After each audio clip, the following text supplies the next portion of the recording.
I thought I hit the go live button, but I didn't. Hi, my peoples, my Venetian peoples. Okay, I have about 40 minutes until the end of my fast. So we are going to just shoot the shit until my fast is over because that's when I want to get into the topic of why I actually decided to do this fast. I've been asked a couple of times now, why are we doing this? What's the point? I'm talking to you, songstress. So I thought it would just be best to go ahead and address this in a video so that if anybody asks what's the point of fasting on a GLP-1, I can go ahead and give them the answer to that. I'm pretty low energy, so my voice is going to be down until I get some calories in me, until I get some food in me, okay? And I of course didn't cook. I mean, I guess that's not really of course, but I didn't cook because I didn't want to be on the stream and cooking at the same time. And I'm not going to be fake and try to break my fast with like a salad or something because I don't eat that. Okay. I really wanted some bacon. I have been looking forward to bacon all freaking day. But I guess that's just going to have to be my dinner or my second dinner. I don't know. But what I'm about to do is order some more of that rotisserie chicken that I had from the supermarket, along with a couple of other things. I'm going to check into a hotel tomorrow. I'll be in Chicago proper, the actual city downtown. I'll be um, I'll be there for 2 days before I actually fly home. So I know it ain't gonna be no corner stores, not near a corner store within my vicinity. Well, you know what? It's the city. It might be. I don't know. But I got me some snacks too to have while I'm there. Don't judge me just because I fast or because I'm fasting don't mean that I don't still have a little snacky snack here and there. Okay. So I'm still on my 30-day challenge. So the snacks that I did choose fall within the parameters of what I am allowed to have. I'm gonna go ahead and place my order. And yeah, by the time it gets here, I should be ready to eat. And then I will transition to being off camera so that I can eat. And on top of that, we get to test out if I really have a podcast voice or not, okay? All right, we get to test. No, why are the recommendations for, all right, like this is completely unrelated, but like, why are the recommendations for tips so high on Uber Eats? Like, why do they start at like 10%? I mean, I'm not cheap. I typically tip 10 to 20% if I'm going out and eating at a restaurant. I typically tip 20%. But like with Uber Eats, they just have so many fees that I feel like, unfortunately, um, the drivers and stuff end up losing out on a bigger tip because there's so many fees. Um, okay, so if you're watching, some housekeeping first.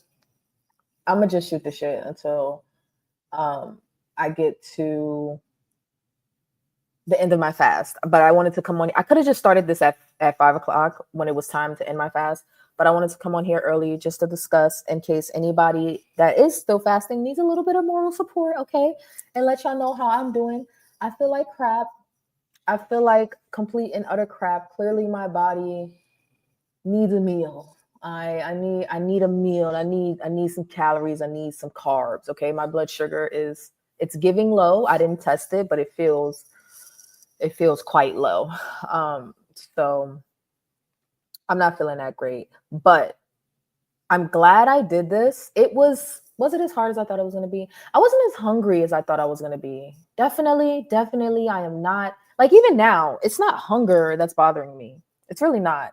It's my energy. It is fatigue. It is weakness. It is being tired. I am exhausted. Like it's all of that bothering me. It's not necessarily being hungry that's bothering me. So that's a bit interesting. I wasn't expecting that because typically when I wake up, I'm hungry. I thought that, even though I should know better, I thought that I was going to continue to be hungry, but I was hungry around 9, 10 a.m. as usual, and it went away. I'm on the 23rd hour. I'm on the 23rd hour. I'm on the 23rd hour. So I will be breaking my fast in about 30 minutes with some chicken, and then we will get into the topic. Oh, so some housekeeping. If you are on the pre-record or if you're on the playback, Actually, probably a lot of this stuff is going to be cut out. But in case I don't cut it out, if you're watching the playback, just go ahead and check the description for timestamps so you can skip to a different part of the video. And before I get yelled at, let me just go ahead and tell some people that I'm live because I don't got time for people to be coming in here like, I didn't know. And then, like, I posted my thumbnail. I posted I was going to be live about an hour and a half ago to give people a chance to know that I'm going to be here. But, you know, hi, Reindeer. Were you one? Are you a part of the fast? Let me text this. Okay, cool. There you go. Now you can't say you didn't know. Hi, Reindeer. Are you a part of the fast? Don't mind me. I have no energy. I don't even know what I'm talking about. I'm not talking about anything in particular until 5 o'clock or until 30 minutes from now. I will be getting into the topic of whether or not fasting is worth it on the GLP-1. Why would you even bother fasting on the GLP-1? Because Songstress, a viewer, been coming for my neck hard in them comments, like, why are we doing this? And why? And why? And why? And I'm just like, because like I never thought I would have to defend fasting so vigorously. Like, oh my God. I think a lot of people that watch my channel already fast.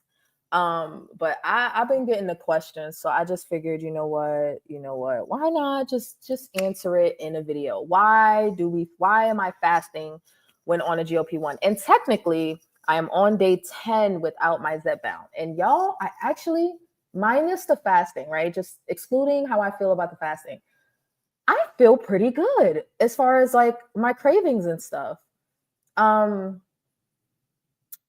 Like once I take my injection today, I'm not going to have an appetite, but I have an appetite. I don't know how to explain it. Like I have an appetite, so I do get hungry and I do have a desire to eat very specific things, but it's not unreasonable. Like it's not ravenous. I'm pretty sure if I kept going, like I'm almost at 2 weeks, but I'm not going to go to 2 weeks. But it's not ravenous. It's nothing crazy. I'm pretty sure now if I quit cold turkey and couldn't get my Zepbound for like a month, then I would expect that I'd be like, feed me. Like I would expect it to be ravenous. How do I break my fast? I'm not gonna lie, Reindeer. I have not had to ask this question in a very long time to myself. I have not had to ask this question in a very long time. Now, okay, let me go to your next comment because 16 hours, right?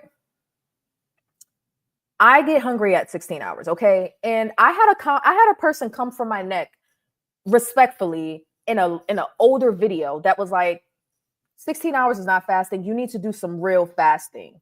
And she gave me a whole lecture about the benefits of fasting that I already know. Like I know better, but I haven't had really the willpower to get beyond 16 hours. And if I try, I feel like I'm about to just fall out. So I typically don't consider, like I'll flippantly say that I'm breaking my fast after 16 hours, but I just break it with whatever I want. It could be coffee, it could be bacon and eggs. I will say one thing. There is one thing that I do like to do. When I break my fast, I typically like to break it with protein and fat and switch to what I like to call a fat fast. I don't know if I've invented that. I don't know if anybody else has ever called it that, but because of the effects that you get from fasting, if you don't spike your insulin by having fat and protein, not too much protein, not lean protein, fat and protein, you can continue to get some of the benefits from the fasting, just not as much. But so the easiest way to put it is like a ketogenic meal. I'm not keto, but a keto-esque meal is what I would pick to break my fast. So today I'm going to have some rotisserie chicken to break my fast. I'm an experienced faster. Sushi Fitness, you have fallen out of the clouds. Welcome. Okay. I hope you're subscribed. I'm an experienced. Oh yeah, because I have it on subscribers only, right? So yes, thank you. I'm an experienced faster. I've done up to 30 days of fasting, but one of my, I think there was a typo, but a friend of mine who does blogs says she got a lot of heat for fasting because her daughter did it and died. Okay. I got some time. Do you want to talk about this? And I'm definitely sorry for her loss, but do you want to talk about this? I don't want to give my opinion or perspective without permission. So let me know. I mean, I assume since you said it, you want to talk, but let me know. Hey ladies. Hi Jen. Did you see my meltdown earlier? It was a fairly calm meltdown. Okay, it was a fairly calm meltdown. Hi, hi, hi. If you haven't before, definitely drop in and say hello. Don't be shy. People are falling out of the clouds every stream, and I love it. I love it. Um, a piece of date and warm lemon water.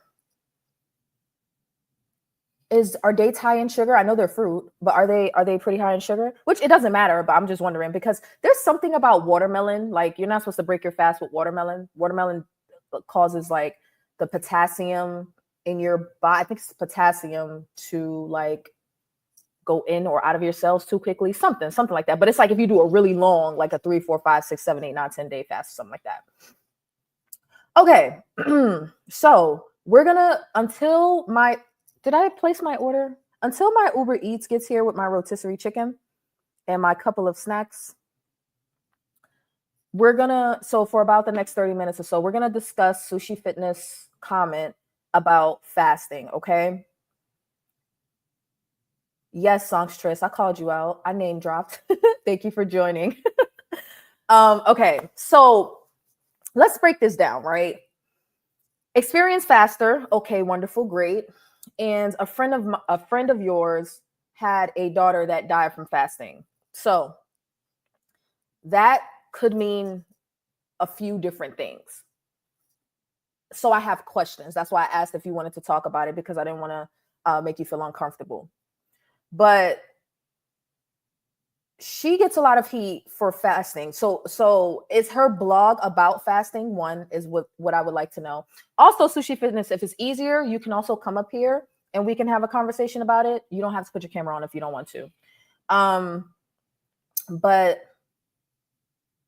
or we could just do it from the chat. Like that's fine. You can stay in the chat if you want to. But let me pin this. Jen, can you do me a favor and pin this link? Just hit the 3 dots on the side of the link, on the side of my comment, and then hit pin to the top or something like that. If you have any problems, let me know. So one, with that, honestly, just being frank, telling me, and this is not toward you or her mom or her or anything like that. I'm just speaking in general about this topic. So me hearing that someone passed away from fasting doesn't tell me a whole lot. So I would have to know a bit more to be able to like really, really determine if that's worthy of critique or if it's worthy of concern or anything like that. Because when you say daughter, for some reason my mind automatically goes to a young person, but this could have been a full-blown adult. I don't know, right? I also don't know what their weight was or why they were fasting or how long they fasted for or what they considered a fast. Why all of those different things matter. There are some loony bins. I don't want to call people names. That's not nice. Only if you do something to me, I will call you a name. Okay. Unless you're Jacqueline Hill or Lizzo. Okay. So there are some people that feel like dry fasting is appropriate, meaning fasting for days on end with no water. I disagree with that. There are some people that feel like fasting for a week, 2 weeks, 3 weeks, a month, a couple of months when they don't have the body fat to support that. Some people feel like that's appropriate. I feel like you can do it, but it can be very dangerous. Also, was her fast supervised, right? What was she fasting for? Was it because she got a medical diagnosis that she felt like fasting was going to help, or her doctor? Did she notify a doctor that she was going to be fasting? Did she research fasting, or was she getting her information from unexperienced fasters? And again, this is not an attack on her by no means, but I would have those questions because the genuine concern that people have. Hold on, give me just a second.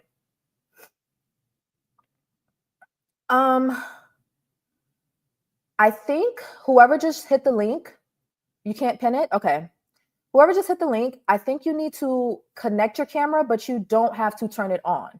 Like connect your mic and camera in the settings, but you don't have to turn it on. It's telling me that you need to connect your mic.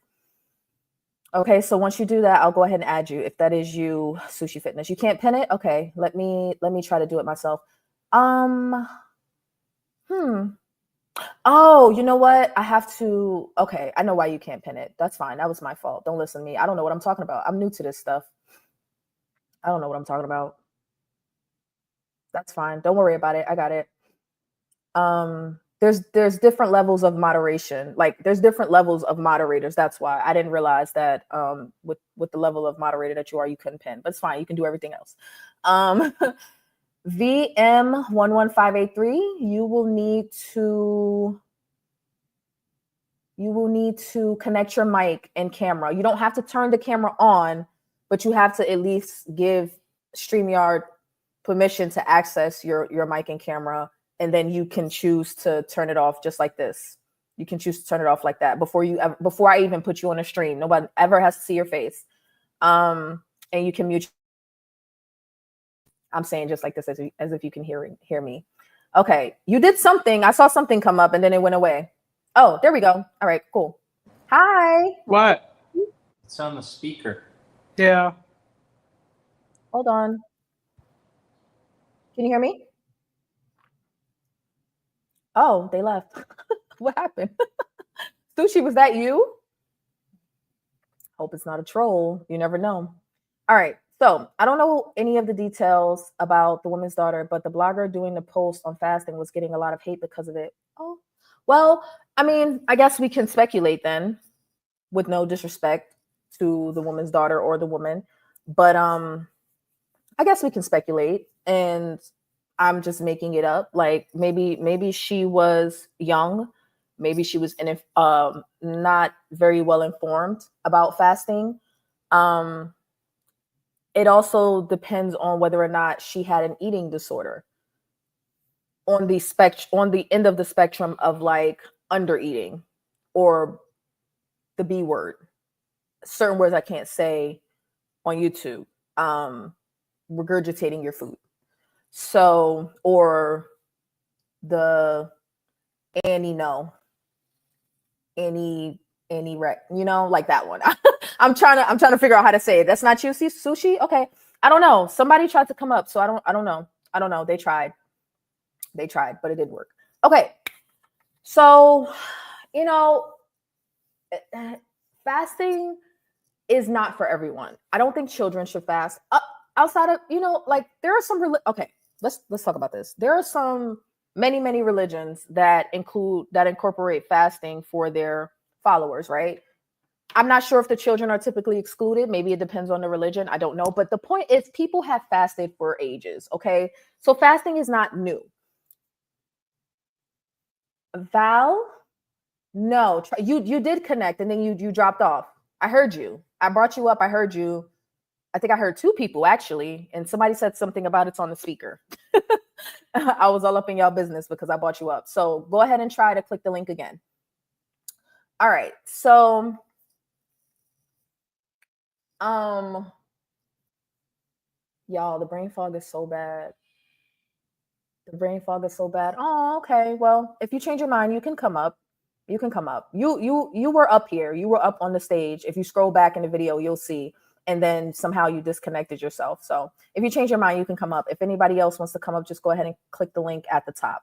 But yeah, it definitely matters what the circumstances of the fast were, because not everybody should be fasting. You're also supposed to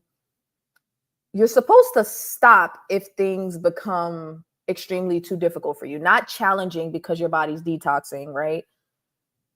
You don't know how, what?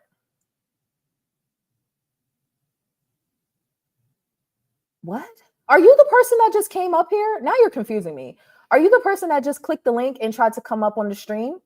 If that's not you, don't worry about it.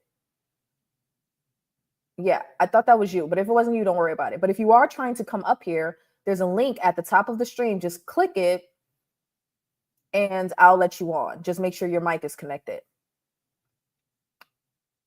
I don't know. I don't understand. Ask because Mounjaro already suppresses your appetite and makes you want to eat. So how come just take your shot and not eat? Okay. Let me make sure I'm understanding your question.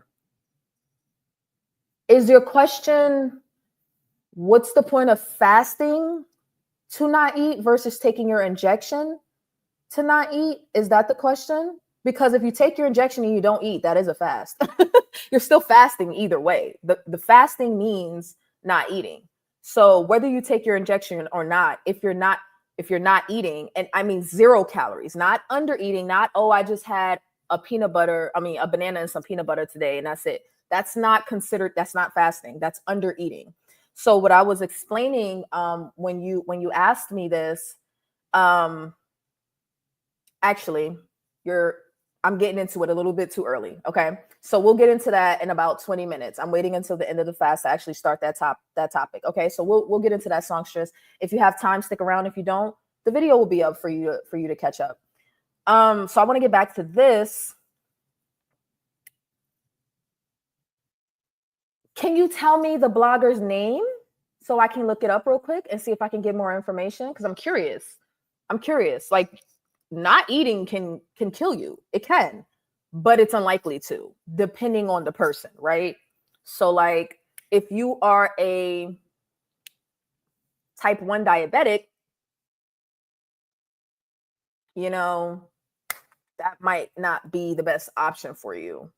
If you have an eating disorder that is on the end of the spectrum of not eating enough, if you know what I mean, to the point where your weight is very, very low.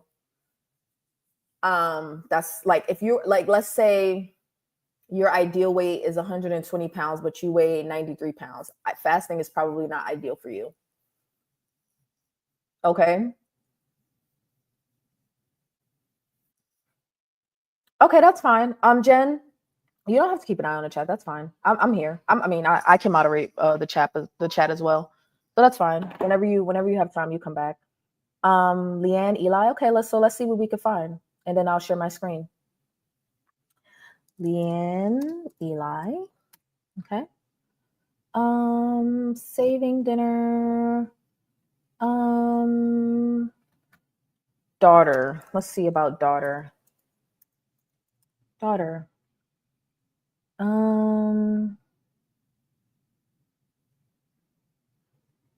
Whoa. What? Hold on. Wait, what? Okay, hold on. No, that's not what I thought it was. I thought that said something different. Passes away.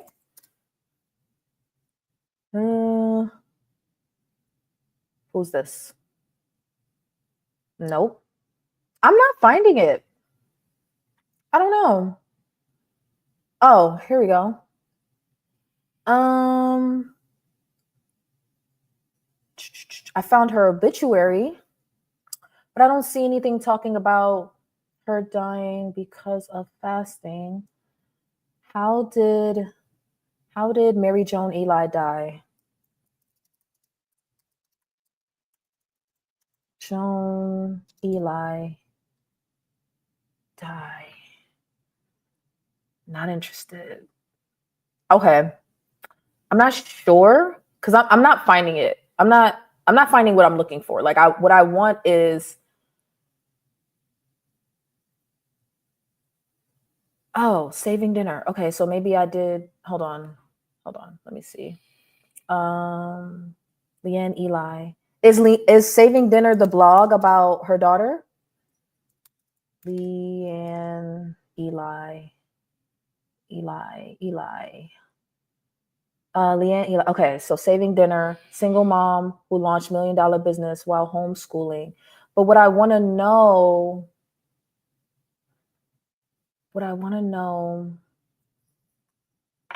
my eyes is getting blurry already.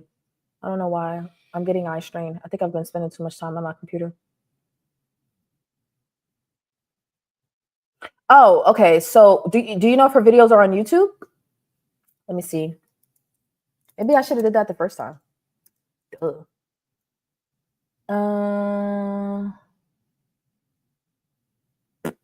Leanne Eli fasting, maybe?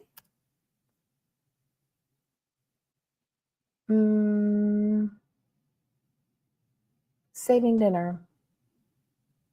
No.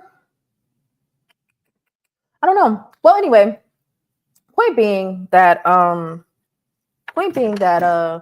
would need to know more. I'm not finding like what the exact details are of her daughter's passing. Yeah, Leanne Eli is the blogger, but Mary Joan Eli is her daughter, from what I'm gathering. But I'm not seeing that she passed away from fasting. That's what I was looking for. I was looking for, let me see. I was looking to see what people were saying about Eli death. Let me see.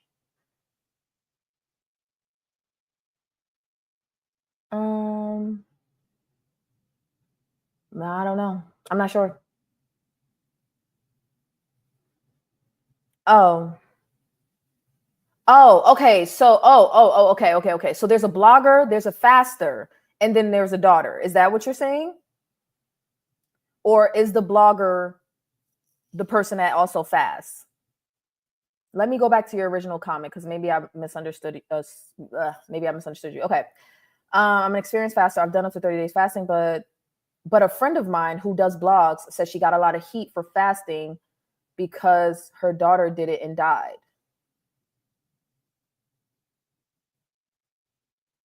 I think you must have left something out of your original message because the way it reads is that your friend's daughter died. That's why I was confused. God forbid. I don't want to do that. Okay.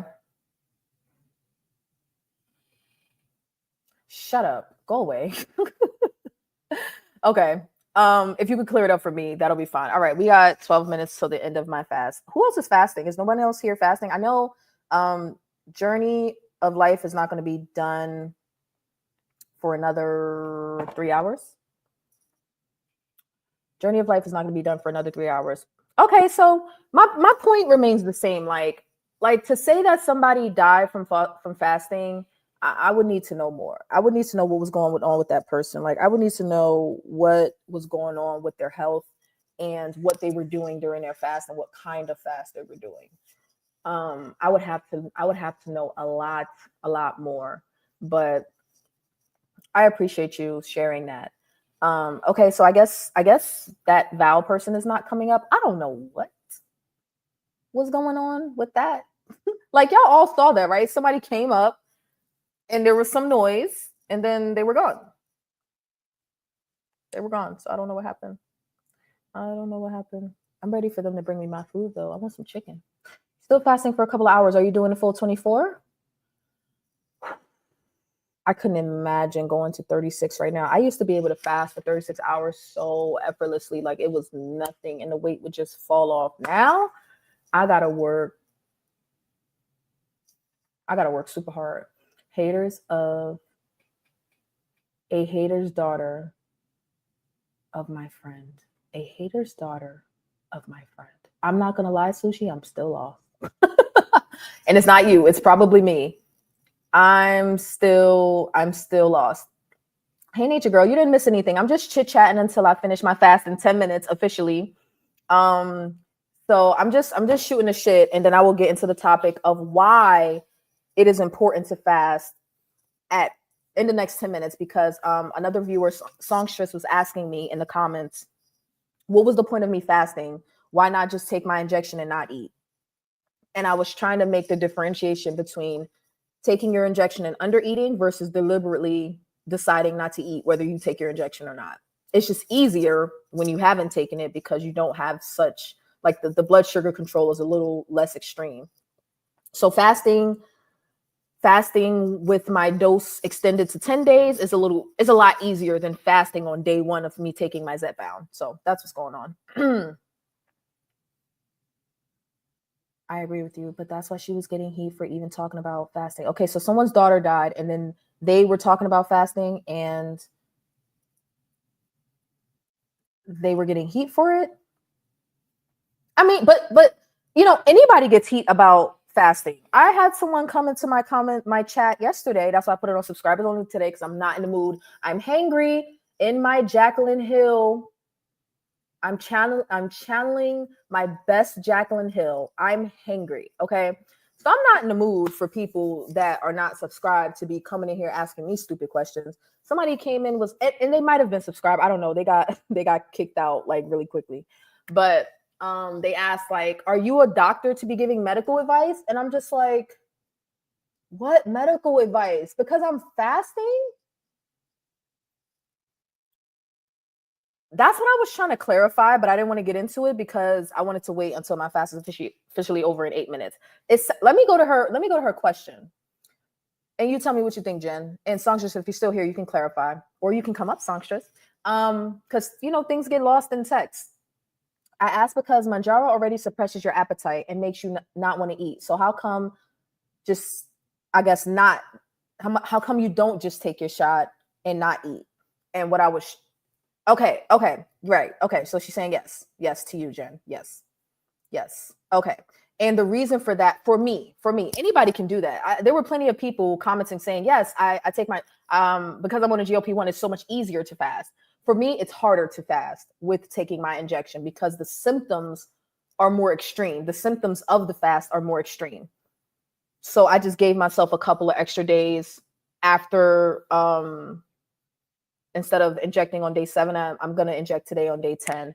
One, because my symptoms of Zepbound are lower.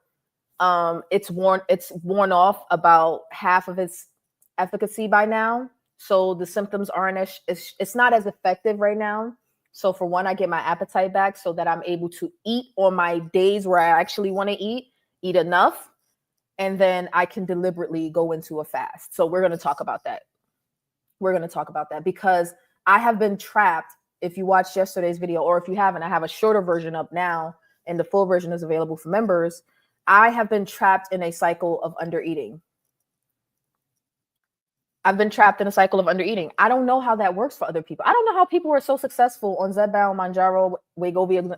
Like, I don't know how people are so successful on GLP-1s when they don't eat enough. And they just accept the fact that they don't eat enough. My weight loss stalls when I don't eat enough.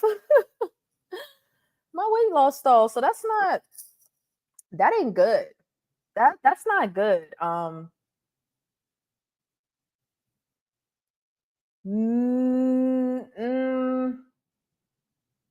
Yes, but no. So can somebody take their injection on Monday and then fast until Tuesday and they are perfectly fine? Sure. So in that, if that's what you're asking, yes. Like, I think I'm missing something in your question. And I think it's because you watched the video on me extending my dose. Like, so if your question is about, is it required? Not is it required, but what's the point of extending your dose to fast when you can just fast because you don't have an appetite? You don't have to, like, the point of me doing that is because I wanted the symptoms to be less severe of the Zepbound. Like, when you fast, you already get low blood sugar, you already get headaches, you already get low energy, you already get so many side effects from the fast that also are similar, if not stronger, on Zepbound. So putting them together is damn near impossible for me. It's hard for me to put them together. So I just waited until my Zepbound wore off a little bit and then decided to do my fast. But the reason I'm fasting is because I get benefits from fasting that I don't get from simply being on a GLP-1. But are they the same thing? I mean, if you're not eating, you're fasting. So I would say yes. If you're not, if you take your injection and you cannot eat and you want to spend the whole day not eating, yeah, that's a fast. But if you take your injection and you're only eating 300 calories a day, that's not a fast. That's what I'm saying, Songstress. That's the difference for me. And some people don't understand that. So if you take your injection and you're only eating 300 calories here, 400 calories there, 100 calories there, 600. I'm talking about spread out throughout the week. Like, no day during the week are you getting above 1,000 calories. That is not fasting. You are going to destroy your metabolism. Not you, but whoever. No. Okay. So that's what you're saying. And I'm saying, no, it's not the same thing. I'm saying it's not the same thing. And I'll explain why in exactly 4 minutes. It's not the same thing. Okay. I wanted to make sure that I was understanding you. I'm saying it's not. And if you would like to know why I feel that way, then I'll get into that in about 4 minutes. The first 3 days after the shot, I know I'm under eating. I just can't eat. But once the suppression reduces, I make right. So that's exactly what I'm talking about. I just gave myself a few more days because I was enjoying having an appetite. So like my appetite starts to come back around day 5, day 6. I wanted to push it to day 10 because I wanted to be able to eat. Okay.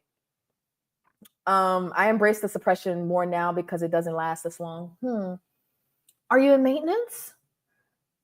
I know you got down to like 130 something. Are you in maintenance or are you still going? Yeah. Yeah. Yeah. Mm-hmm. Because I like the appetite, like I have established for me, but I think that this could be beneficial to other people if you can understand the perspective that I'm coming from. I think so many people mess up with under eating, like I said in yesterday's video. So I felt it's better to just eat and eat enough or don't eat at all. But I also explained people that come from either a keto mindset or a fasting mindset, the idea of spreading your meals out throughout the whole day to make sure you eat enough it seems like blasphemy to us. It's blasphemy because before GLP-1s, that's the opposite of what we were supposed to do. You know, you wasn't supposed to eat all day. You're supposed to pick one meal, two meals, or three. That's it. No snacks. If you want to eat a Rice Krispie treat, like I'm probably going to do later, you eat it with your meal. That's what I learned. So before GLP-1s, anywhere from 1 to 3 meals a day. If it's a fed day, an eating day, 1 to 3 meals. If you want a snack or a junk food or anything, you eat it alongside the meal. You don't eat in between your meals 6, 7, 8, 9, 10 times a day, drinking stuff all day, constantly spiking your sugar, spiking your insulin. When you get onto a GLP-1, it's different because now you have help. You have help to control those sugar and insulin spikes. So you can take more time in the day to get your food in. You can eat between 8 p.m. or 8 a.m. and 8 p.m. and be okay because you have help with your blood sugar control. But then if you do that, you can't get the benefits of intermittent or extended fasting. So am I making sense? But I'll get into it. Yes, okay. Yeah. If I was in maintenance, I think I would embrace the suppression more too. I think I would. I definitely think I would.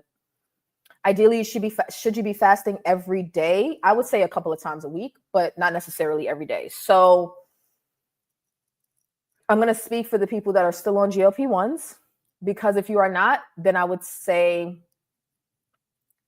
for me, because I'm not anybody's doctor, okay? Consult your physician. When I wasn't on a GLP-1, it was my mission to fast every single day intermittently. So 16 to 18 to 20 hours, sometimes 24 or 36 hours, multiple times a week. That was the only way I could keep my weight under control, because that's how you keep your insulin under control. Now that I'm on a GLP-1, that's not necessary. So for me, it's more like naturally, I don't get hungry till about 16 hours. So if you want to consider that a fast, okay. But I'm trying to go beyond that to get some really, really good benefits, like the autophagy, like being fat adapted. If you never heard of fat adapted, I'll get into that. Energy, mood, like my mood is better. My energy is better. I do get insomnia when I fast. So that's a little bit different. That's a bit of a negative, but I guess it depends on how you look at it. I require less sleep, obviously, because I got insomnia when I'm fasting. I want my ketones. I want the benefits from ketones, from ketosis, without having to actually do keto necessarily, right? Like I don't want to do keto 24/7. I also don't want to fast every single day. So ideally, it depends on the person. If you are obese, you consult your physician, but I would say it would be quite beneficial to get the benefits of fasting on a regular basis. But if you are at your healthy, normal weight, you're not trying to lose any weight, then I would say fast for maintenance, just the way you take a GLP-1 for maintenance is what I would do. So once I get to my goal weight and I'm pretty much done, I'll probably be, instead of feeling the need to intermittent fasting, I think is stuck with me. I think I'm just naturally at a point where I'm probably not, unless I'm on vacation and I want to go to breakfast at 8 a.m. with whoever I'm on vacation with, I'm at a point where I don't eat before 11 o'clock just because, unless it's specific, like it's a breakfast date, I'm on vacation, someone else is visiting and I want to cook breakfast for them and don't want to force them to wait until I'm ready to eat, something like that. Like, so yeah, I intend to be more flexible, but oh God, you didn't let me talk right through 5 o'clock, Jen. Okay, it is 5:02 Central Time. I am done. Amen. I'm done with my fast. I have completed 24 hours. Can I get some cheers in the chat? Like, can I get some green hearts? Can I get some something? Can I get some balloons? Can we celebrate a little bit? Can we like this was hard, okay? So we can get into the topic now because I've been stalling. I've been stalling. I've been stalling. I've been stalling. We can get into the topic now of Songstress' original question. I got into it a little bit, but let's really dive into it. Okay. So, actually, you know what? Let's do this. Let's do this one. Okay. So, as you can see from the title, I'm asking what the heck was the point because Songstress is asking what the heck was the point. Okay. So, my stance is being on a GLP-1 and the appetite suppression you get can assist in your ability to fast, but it is not the same as fasting. Okay.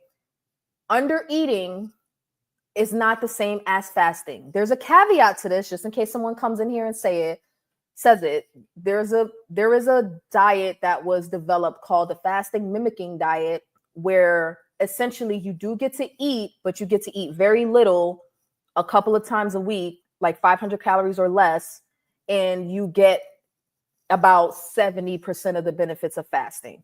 That's not what I'm talking about, okay?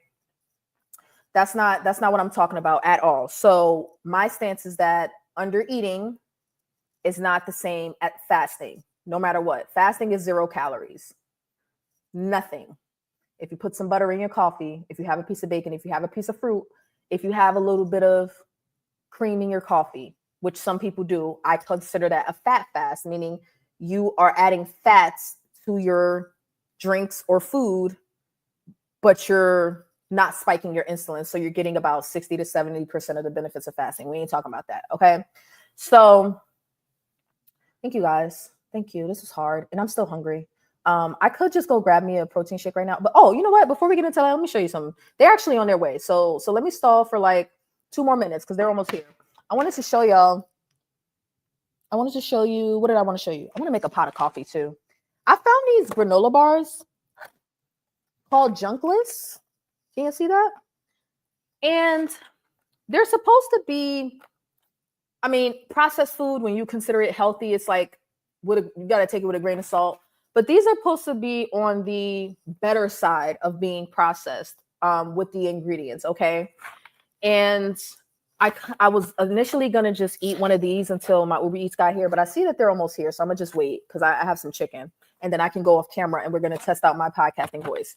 But so it says, welcome to the world of Junkless. Our mission's simple. We're here to de-junk your snacking, one delicious chewy bar at a time. No more junk food. Yes, more Junkless. Okay. And then it has no hydrogenated oils or trans fats, no high fructose corn syrup, which is great. No artificial flavors, colors, preservatives, no non-GMO. Okay. So dark chocolate chips, Rice Crisp, whole grain oats. I tasted one of these. So it's already open. Not today during my fast, but this was like when I first got it. So I left it a little bit. I left it open. It's probably a little stale. So I'll probably throw this one away.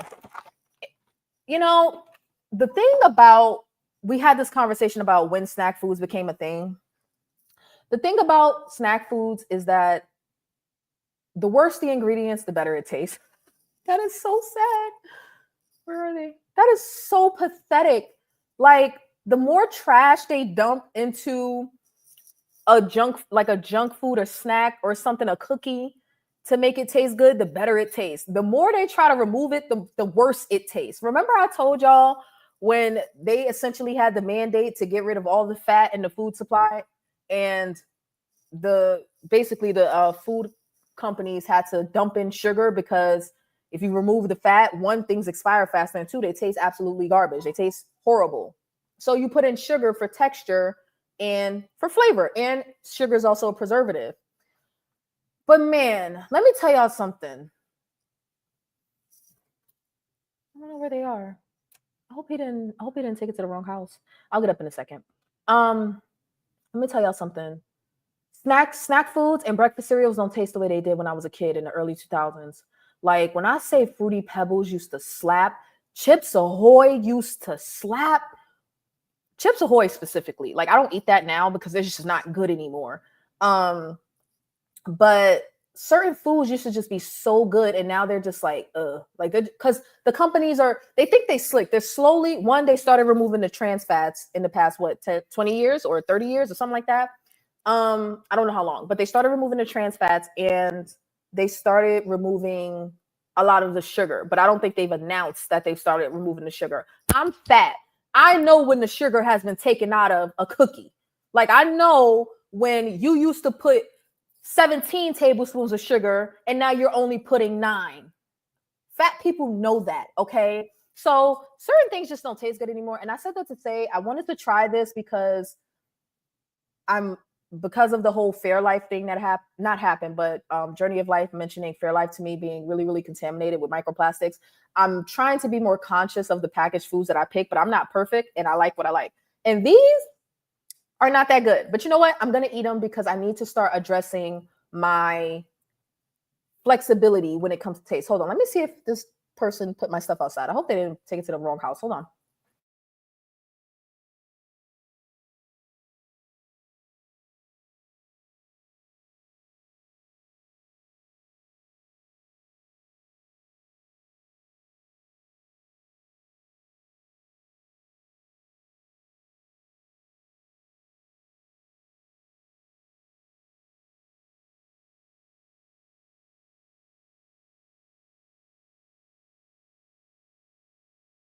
They don't ring doorbells around here. They just put my stuff down and left. I guess they didn't want to disturb. But that's the second person that did that. Okay. I have heard about Girl Scout cookies my whole life, but I grew up in the projects and we didn't have that. Okay. When I moved to the South, I was like, "Ooh, Girl Scout cookies. They're disgusting. They're trash. They're horrible. They're awful." So those granola bars, they're okay. Matter of fact, let me read you: 21 grams of sugar in one bar, depending on your diet. That might be a little too high. It's okay for me. And 2 grams of protein. They did have a peanut butter one, but it was only 1 extra gram. So I was like, okay, so they're lacking on the protein, which is fine because they don't promote being a protein bar. So that's fine. So this is a treat. This is not for nutrition. This is a treat. I'm just trying to pick a better treat. And let me show y'all what I got real quick, and then we'll get into the actual topic. So, of course, I got my chicken again, y'all. I'm going to be eating this when I go off a camera. So you can't have none. No, you cannot. I will be, like I said earlier in the video, I'm going to be going to a hotel for a couple of days. Y'all, I'm going to the spa. I ain't going to tell y'all where I'm going to be in case there's some weirdos out there. But I'm going to be outside. I'm going to be outside. And also I have to fly home for a couple of hours. So I got me some snacks to take with me to the hotel and to my flight. I am on my gluten-free tip. I'm not perfect. Gluten still sneaks in here and there, especially if I want like a one-off meal. Like today I was craving spaghetti. I don't know why. So I started looking up Italian restaurants in Chicago, and man, do they have some Italian restaurants in Chicago. I don't know if I'm gonna go get it, but man, I was like, we about to be glutened up today. But for now, no gluten. I found these gluten-free lemon cookies from Tate. I don't know if they're good. I'm gonna try them, and we're just gonna see. Serving size is 2 cookies, 20 grams of carbs, 10 grams of sugar. If I'm only getting 2 cookies, to me that's high. So in the granola bar, I said 21 grams wasn't that high because I'm probably just gonna eat 1 granola bar. But with the cookies, you can imagine that a person, if they're good, are gonna eat like 3 or 4 cookies. So then you're at 40 grams, and that's where it gets a little tricky. So I got to be careful with those. I got me a green and a ginger juice. I don't know what my stomach is about to be on when I break this fast. So just in case I need a little help, like I don't know what's going on, or I don't know what's going to happen, I bought these just in case. One has cucumber, celery, grapefruit, chard, lettuce, and lemon. The other one has lemon, ginger, and pineapple. I typically stay away from fresh squeezed juices, but I'm making an exception. Okay, I won't break my fast with this, but I may have it later or something like that. What sounds complicated? The way I justify my carbs. This is not a recommendation. I'm just telling y'all what I do. Like, I have tracked my food for so many years that I know a lot of this stuff off the top of my head. So I know for me, I like to stay within 80 to 100 grams of carbs if I'm not working out, and 100 to 150 if I am working out. So when I'm calculating different snacks that I want to have or different food items, and I'm calculating the carbohydrates, a lot of it I'm doing in my head until I can get it into my app. But we were talking about yesterday, I think it was Jen that was like, I don't cut out foods, right? There are some things that for me, I just have to cut out. There are some things that I just have to cut out. So I'm looking for alternatives to some of those things. And I want those alternatives to be gluten-free. The downside of that is that some of those things are still going to be fairly high in sugar. So I'm working it out. I'm figuring it out. But don't worry about it. It ain't complicated for me, okay? It's not complicated for me. So I mentioned the protein shakes that I had and the contamination of microplastics. So I found a new one. Is this okay? I don't know, but I'm gonna try it. Okay.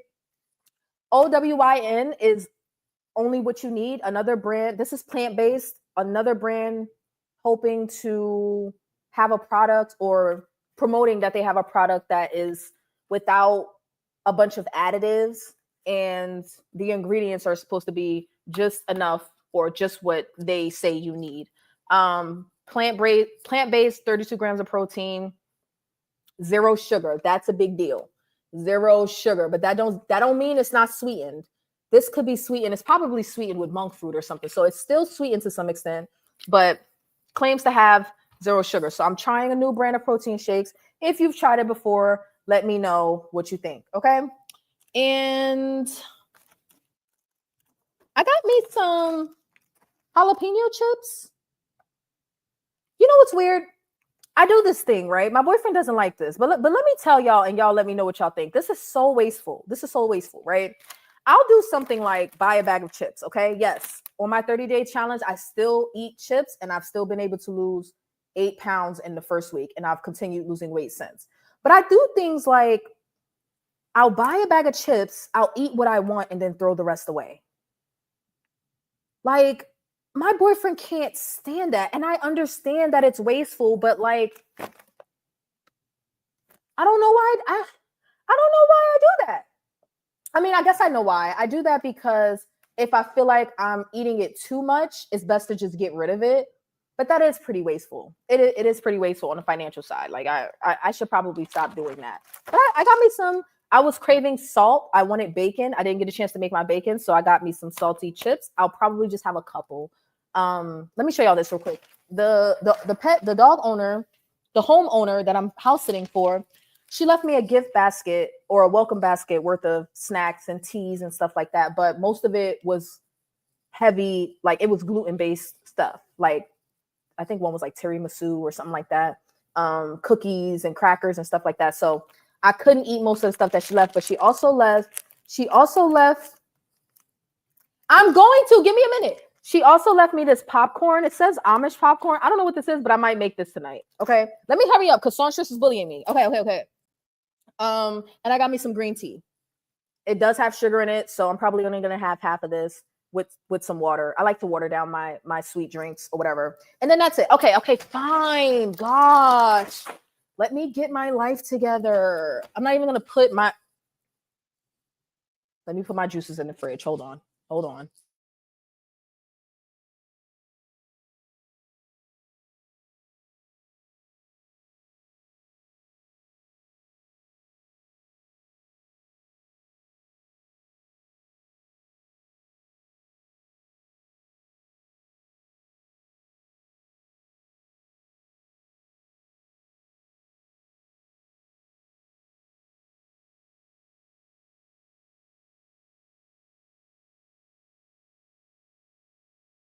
Okay, gosh, I'm back. I'm gonna be off camera so that I can eat.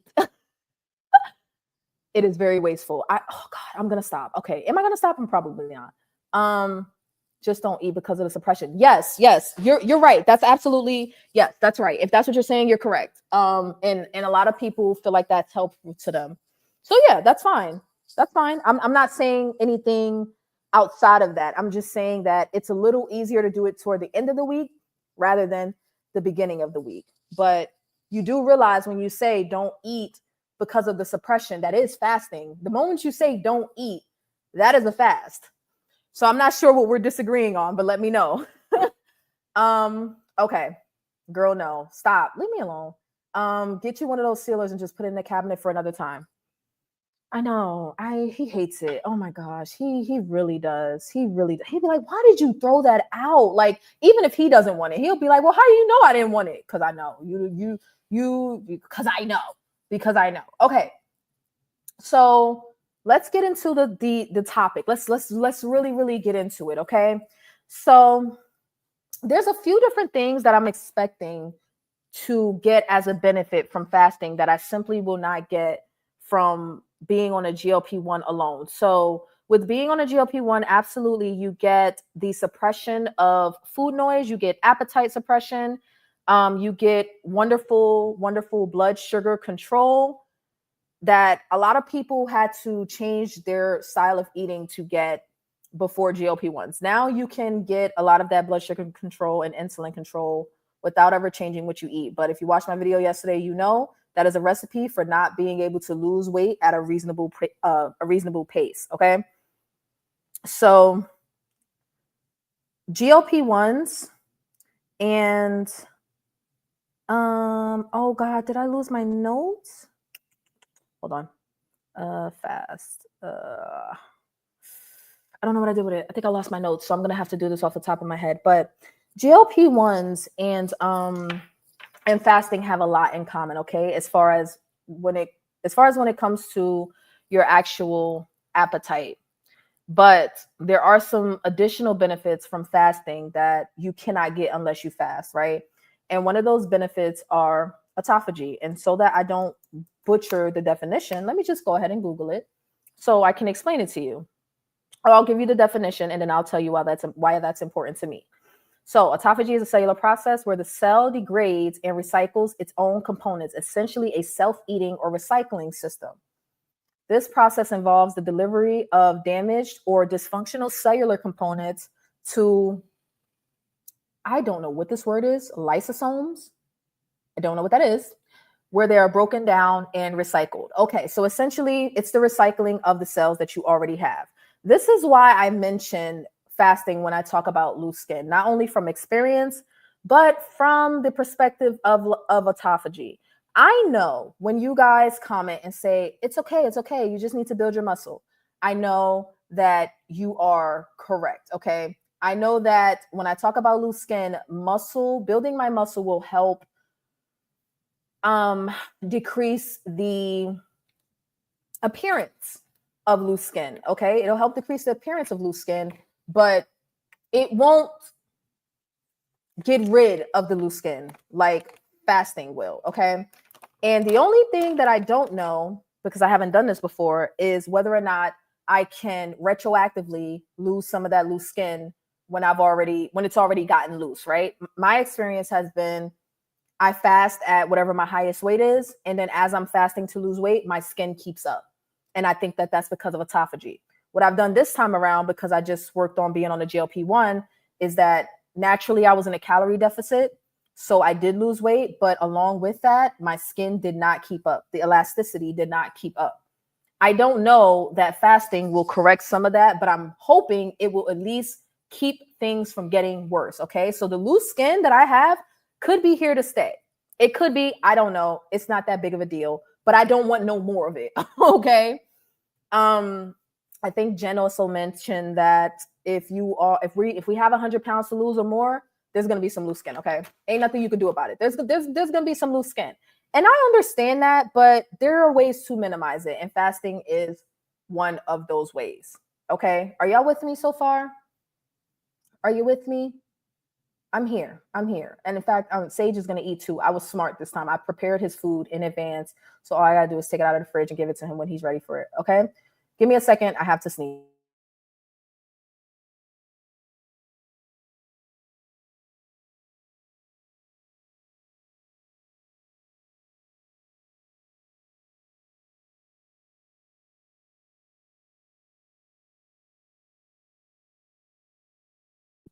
A sneeze, a cough, another sneeze, a choke.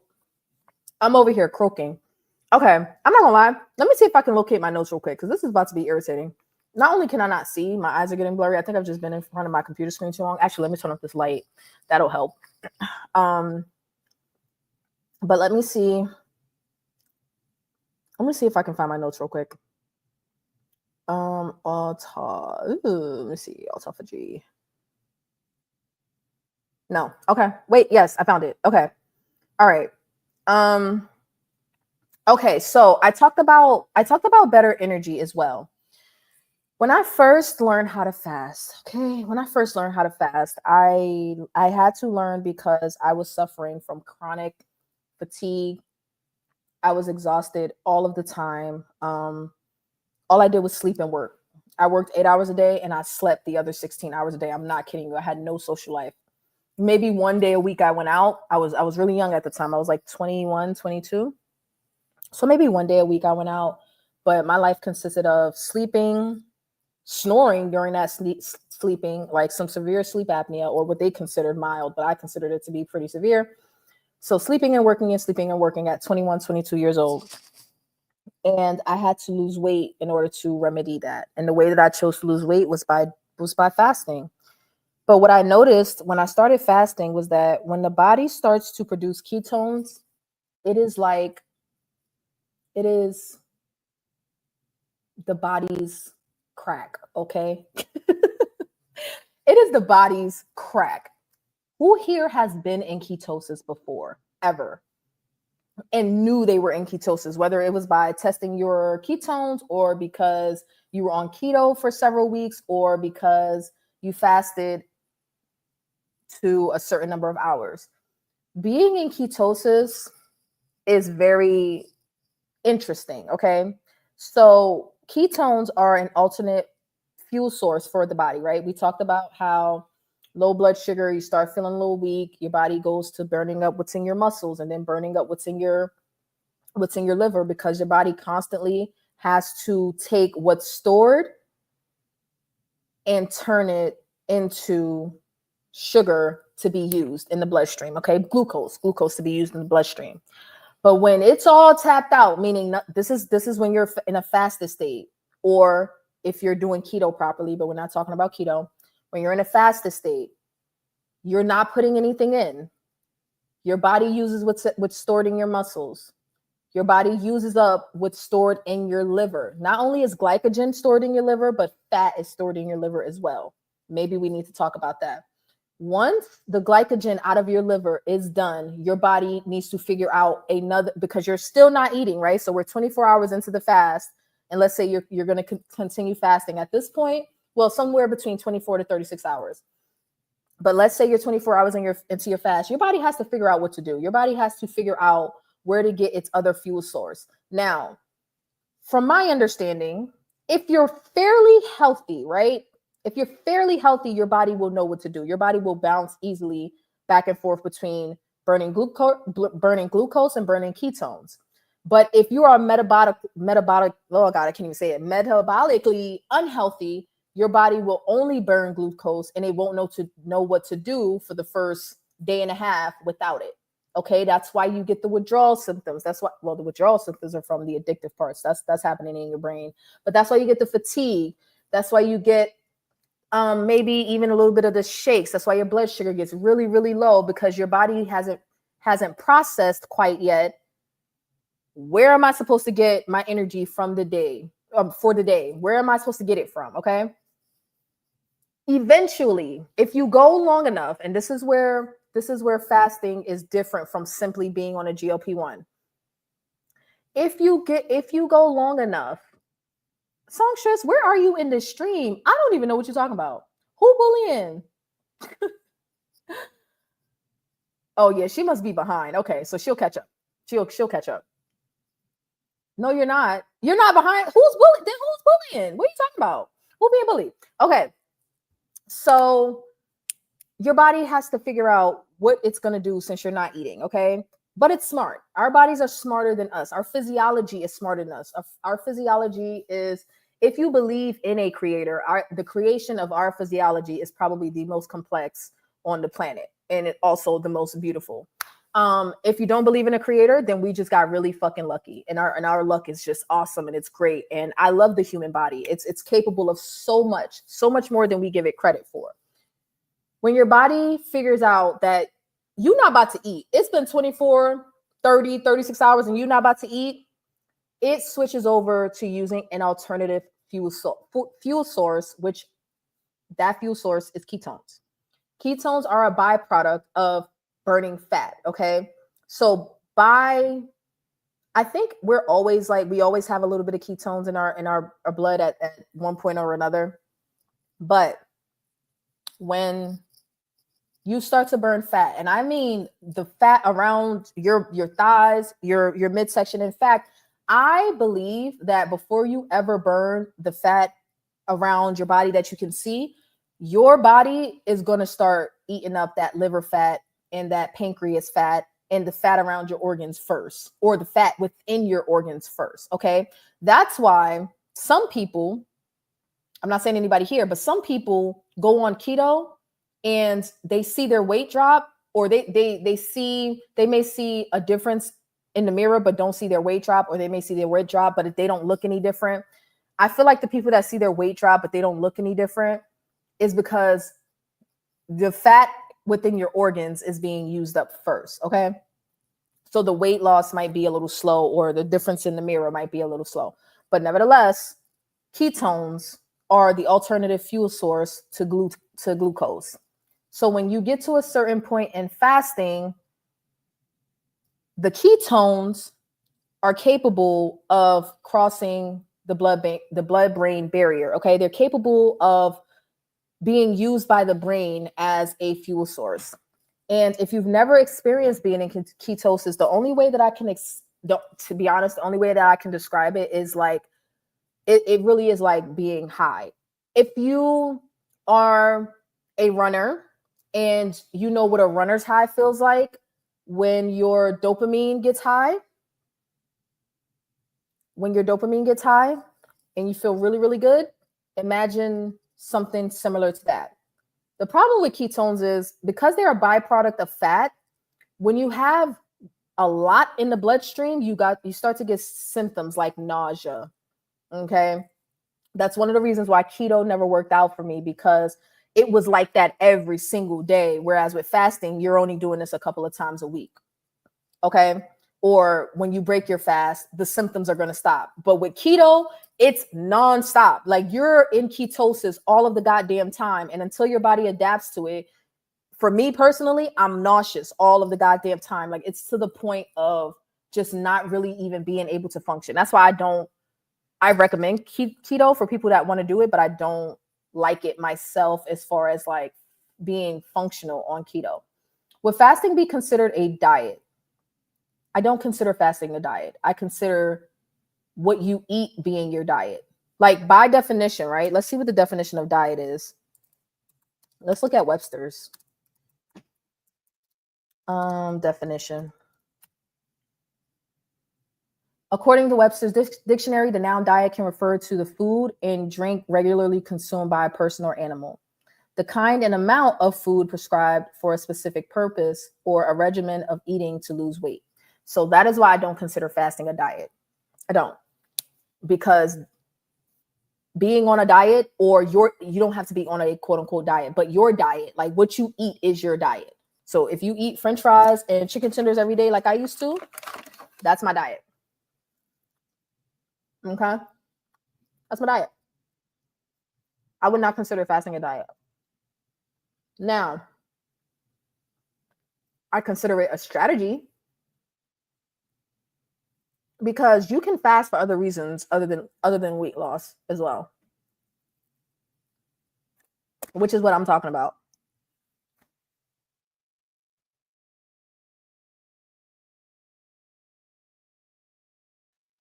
Okay. So I covered ketones and wanting the energy. So basically, I feel better when I'm burning ketones versus glucose. I feel better. Now, let me tell you, there have been times where I went from burning ketones to eating something very high in carbs and feeling on top of the world.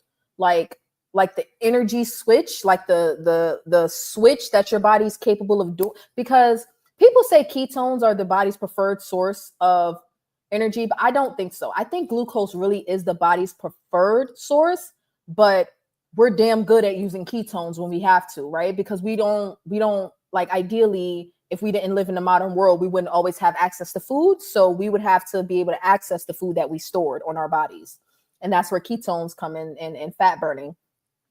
I genuinely think that the body's preferred fuel source is glucose, because one, it always defaults to glucose whenever glucose is available, and you got to kind of work really hard to get your body to burn ketones. But once it's burning, it's great. That's other than the nausea. But there have been times where I went a couple of days like extremely low carb, so keto or no carb, because I was fasting, and then had some carbs, and I felt on top of the freaking world. I felt on top of the world. So that just tells me maybe glucose is our preferred fuel to be burned, but we definitely have way too much of it, to the point where it actually makes us feel sluggish and tired and weighed down, and it causes us to gain weight if we have too much of it. Okay, you could eat damn near all the fat in the world. You could eat all the bacon and eggs in the world and all the steak in the world and not gain a single pound. But you decide to eat all the bread in the world, and that's a different story. Is anybody going to push back against that? Oh, and by the way, I like the Fairlife 42 grams protein shake. I do too, but someone, oh, is that what you were talking about? You were talking about the protein shakes when you said bullying, when I said about the microplastics. Is that what you were talking about? Let me know. I still have my Fairlife 42 grams. I'm going to finish those. I just don't know if I'm gonna continue drinking them, because it seems like they have a problem with contamination. But I don't know. I'm gonna keep researching it, and then I'll decide if I want to continue on with those or not.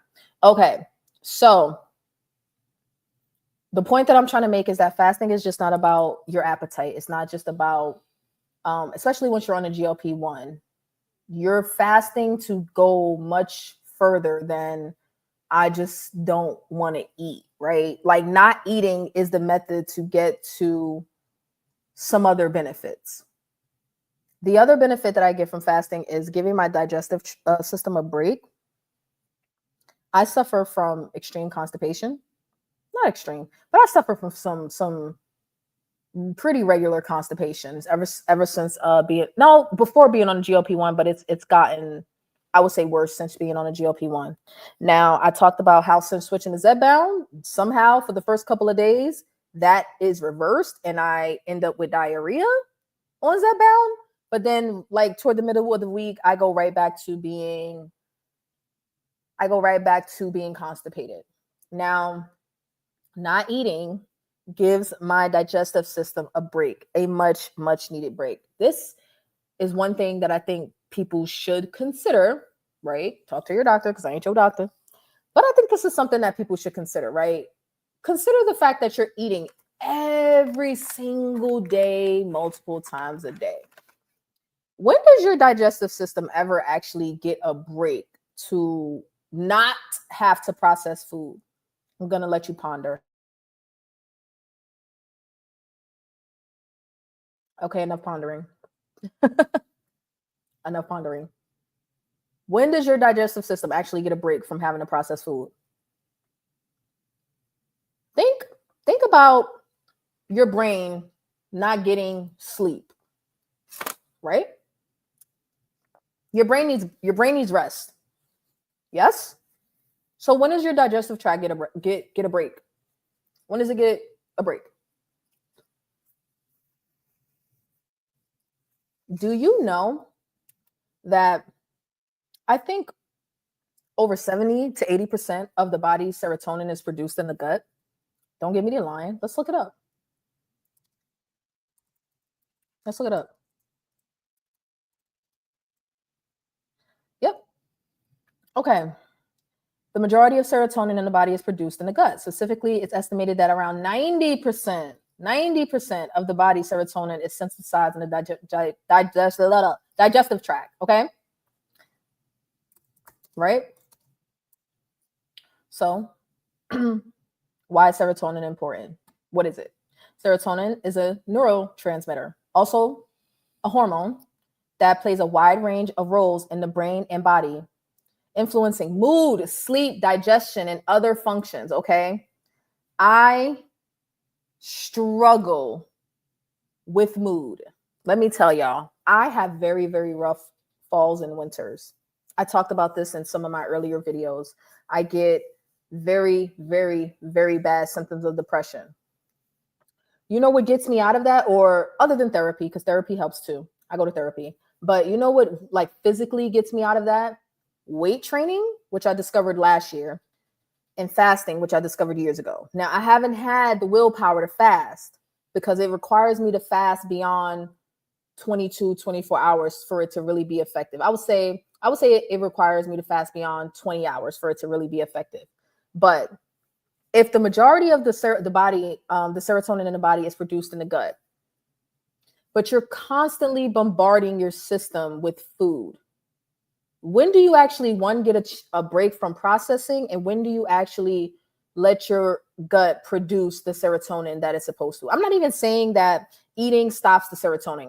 I'm just saying that my mood gets better after I'm done fasting. Like it's rough when I'm doing it at first, but once I get beyond 24 hours, my mood gets better. So some of that has to do with ketones, but I also think that it has to do with the serotonin in the gut. And I feel like when I'm constantly eating, I'm blocking that production, but I don't have anything to back that up because it's not like I've done the research. I'm just saying how I personally feel. I have not been diagnosed, but you know what I think, Reindeer? I think that what I've noticed is that maybe I'll just speak for myself. I don't want to put this out there for other people.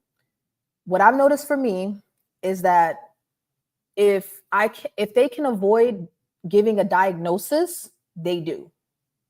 And by they, I mean like the therapist that I've in the past year, or was it 2 years? It's the past year.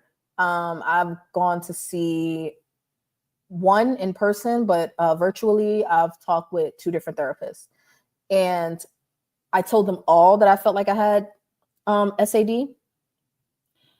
And I mean, I didn't call it SAD. I said seasonal depression, but technically SAD, or the appropriate name for it, SAD. If you don't know, that's seasonal affective disorder. But they never diagnosed me. They never diagnosed me, and so the reason I feel like I think I don't know if the medical field is, or the mental health field is moving away from just diagnosing everybody with any and everything, and more so just trying to work with people where they are. I feel like they're moving away from like a labeling model, but I could be wrong. It could just be me. But the therapist that I went to, they refused to diagnose me. They refused.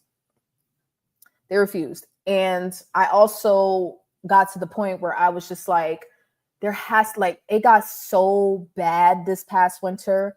I was like, there has to be something that I can take. They wouldn't even prescribe me. And I won't say wouldn't, but they did not want to. My therapist did not want, well, my therapist couldn't prescribe. She could recommend, and then either a psychiatrist or my primary care physician would have been able to prescribe. And she was just like, I don't think you need it. She's like, we try to reserve the need for the medication intervention for people that really just cannot function in their life. And it sounds like you're still functioning. It's just hard. And I'm like, oh God, I guess that's a good thing that they're not trying to drug me up. But man, and that was another part of the struggle with when I was talking about in my last video about the eating thing, about the overeating, like under eating, but eating the wrong things. So in effect, it still had the effect of overeating. It's the emotional eating, and part of that is the symptoms of SAD. It's rough in the winter. I've done a couple of videos on it. It is rough, but they was like, nah, we're not giving you no drugs. You'll be all right. Let's talk it through, and it worked. Talk therapy worked. It worked. But man. And that's another thing. Like, I don't like going to the gym, but so now that it's summertime, I'm being lazy about going to the gym. Like, ever since the spring, I don't force myself to go to the gym. But in the winter, I was hitting them weights. Because it's the only thing that will keep me from falling into an abyss of depression. Like, it's crazy. It's crazy. What's stopping me from fasting? So originally, before I started a GLP-1, it was my cravings and the willpower. Like, so I would get to about 14 to 16 hours and I would just be ready to eat. So based on habit, based on emotions, how I felt, if work was stressful, I would want to eat. A lack of willpower, all of that. Since being on a GLP-1, originally the reason I couldn't fast is because when I started on GLP-1, I had extreme fatigue. I've done videos about that as well. I had some really, really, really bad fatigue when I started on the 2.5 milligram. So fasting was out of the question. It took me a while to realize that because of the blood sugar control, I was going to need to add some more carbs into my diet to balance that out, to make sure I wasn't walking around all day with low blood sugar. So I went through that whole phase, but I could never really get to the point of going beyond 16 hours, mostly because of habit and because of the tight blood sugar control from the compound tirzepatide. My symptoms of like fatigue just wouldn't allow me to fast, because the only way to get past the symptoms of fatigue is to eat, right? So if I'm feeling fatigue, I can either continue feeling fatigue and try to fast and suffer, or I can eat. And when I started compound tirzepatide, I chose to eat. It wasn't enough. I wasn't eating enough, but I did choose to eat versus fasting. And it was also the timing of the day in which I would choose to eat. So like, I could wake up in the morning and it's 8 a.m. I don't feel like eating. It's 9, 10, 11 a.m. I don't feel like eating. But if I make it to 3 o'clock and I haven't eaten, now I've gone too far. Now I've gone too far. Also, I work from 3 p.m. to 1 a.m. So it's kind of hard for me to fast, because for some reason, like by 9, 10 o'clock, I'm still eating. And it's probably because I'm still up working. So I'm still trying to combat the symptoms of that fatigue. But I will say, I have not had the symptoms of fatigue for a few months. So since I've been on the 7.5 milligram, I have my normal level of just being tired all day. It's not enhanced from the GLP-1 anymore, whereas before it was extremely enhanced. But for the past 5 months, because I could eat right through that compound, I never had a problem with fatigue. I never had a problem with GLP-1 induced fatigue, I should say. I didn't fast because I didn't have the willpower. I just did not have the willpower. Some of it was me working out off and on. So when I did work out, I needed to eat more. But I just simply, for the past 5 months, like, it started out with me trying to avoid the fatigue, but it turned into, okay, I just, like, the fatigue is not a problem. I just don't have the willpower, which I wasn't really trying to find it. Like, I didn't try hard enough. So now that I'm on Zepbound, and Zepbound is extremely effective, I can fast. I just need to do it toward the end of the week instead of the beginning of the week. So I am fasting on Zepbound. I am taking my injection and fasting. I'm just doing it later in the week. And this is the first, this 24-hour fast was the first time that I deliberately went beyond 16 hours. Because by 16 hours, even if okay, am I the only one that has this problem? It's not a problem, but am I the only one that experiences this on Zepbound? I don't feel like I don't have the appetite to eat, but my stomach is empty. Or I don't have the appetite to eat, but because of habit, I'm eating at a certain time. Or because of my emotions, I'm eating at a certain time, right? So tackling that emotional aspect also keeps me, like, not tackling that emotional eating aspect also keeps me from fasting. So this was a test to just put down the fork, buddy. Just put it down. There's no reason, there's no real good reason why I can't just fast and use Zepbound as a leg up for my fasting, you know?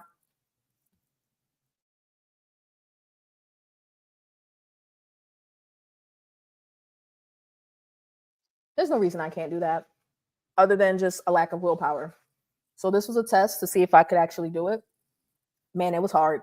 24 hours should not be this hard. Like it was hard because I could tell my body wasn't ready to switch fuel sources. So I was just stuck in limbo. Like nothing's coming in, but like I don't have enough already stored. Like I have enough stored, so my body has to like go through what's in my muscles, but then you start to get symptomatic and then has to switch over to the liver. And it's like, it's just, the symptoms are bad. I was very weak today. Very, very weak. Hungry a little bit because I haven't taken Zepbound in 10 days, but it was a good amount of hunger. And then it went away. And then I felt just weak for the rest of the day, just useless to the world. Like I didn't want to do anything. I could have totally went for a walk. I took Sage out twice, but I could have totally went for like a long walk. I didn't do that. It's also, the weather is kind of nasty here. It's like 96 degrees or something, 94. So it's kind of nasty outside, but I could have, like if I had the energy, I could have gone for a walk. I didn't have the energy. I had no energy. Nothing. No energy at all.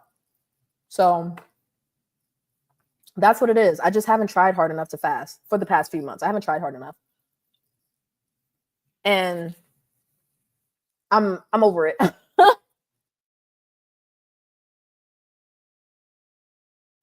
I'm over it. 2 more hours left, Journey of Life. You are a jinx. When I saw your comment saying 3 hours left and the burping is starting, do you know I started burping after that? Y'all, I hate the GLP-1 burps. And I don't know if that's what you meant, Journey, but that's what I call it. I hate the GLP-1 burps. Like, I hate that. First of all, I didn't even eat nothing. Why am I burping? I didn't eat or drink anything but water. Why do I have a gassy stomach? I hate, and then to me, like for me, typically when I get started, it keeps going for like an hour or two. It keeps going like an hour or two.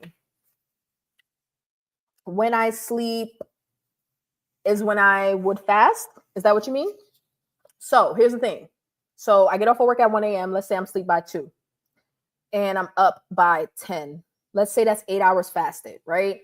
That's not enough to give me the benefits from fasting that I need and want. I have to go beyond 18 hours to really, really get the benefits that I want. And if I want the ketone benefits, I got to go beyond like 2022.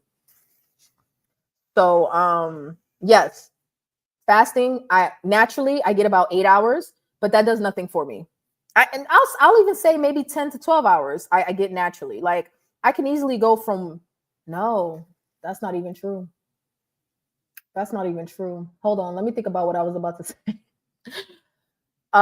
Okay, so my numbers are off. Okay, so let's say my last meal is at 9 p.m. and then I don't eat for the rest of the night and I go to sleep and I wake up at 10 a.m. I'm about 13 hours fasted. So I would say I get 12 to 13 naturally just from stopping eating. If I stop eating on time, that's if I stop eating on time. I know it seems like eating should not be this big of a deal on a GLP-1, but y'all have to remember, I'm coming off of 5 months of trash compound. So I'm coming off of 5 months of being able to eat straight through my compound whenever I want. Now, I am going to get full once I start eating, so I won't be able to finish my food, but I'm coming off of 5 months of being able to eat pretty much whenever I want, whenever I feel like it, which sucks. It's only recently, the past month on Zepbound, where it's like, you know what? I'm good. But again, I either don't eat for the whole day. Is what I decided I want to do. Either don't eat for the whole day, or if I start eating, I better make sure I eat enough for that day. At least most days out of the week. I don't want to, like, if I have one day where I undereat 2 days, fine. But I don't want to undereat 7 days a week. And I don't want to fast 7 days a week. And I don't want to overeat 7 days a week. So I have to find a balance between the three. I say I lost the excitement of eating. Oh my God, Jen, I have a story about that. Sulfur burps. Only had them once. Only once? Man, it's depressing. It's very sad. It's very tragic and toxic. And like those burps are horrendous. I hate it so much. I had them in the beginning of taking 2.5 and farting. It was crazy. It lasted all day. My kids never heard a toot from me listen, I don't know if my boyfriend is still listening, but like we are at a point where if it's coming out, it's coming out, okay? But I still make an effort to leave the room. The only problem is he's still gonna hear it. So yes, yeah. So he's been through a number of days of just like, yeah, I heard you farting in there. Ah. Depending on the person. Yeah, if you are really insulin resistant, it ain't gonna start till later. If you got a lot of liver fat, that autophagy ain't gonna start in those 16 hours. But if you are metabolically fit, like if you are pretty fit metabolically, or if you're used to fasting or used to keto, then yeah, you can get into autophagy very, very quickly. And that you can start producing ketones very, very quickly, which is called being fat adapted. And that's the next thing that I wanted to get to. I want to be able to ideally switch back and forth between burning ketones and burning glucose without having to think about it. Without having to think about it. Listen, we're at a point. We're at a point like it has to be talked about. It doesn't have to be talked about, but we talk about it. You'd be like, yeah, I heard you farting in there. And I'm like, okay, well, mind your business. Like, what do you want me to do? Hold it? Like, what do you want me to do? Just be glad that I left the room. Because he might not leave the room. And I just be looking at him like, you could have left, or you could have warned me. You could have did something. Like I get it. Like, we're kind of close. We kind of like each other or whatever. But I don't want to smell or hear your farts. Like, no, go away. And if I happen to hear it from a different room, that's different. That's the no, we're not about to do this. I'm eating. We are not about to have a conversation about this. I'm just saying. I know I make sense. I'm right. I'm typically right. Um, but yeah, so let's talk about this.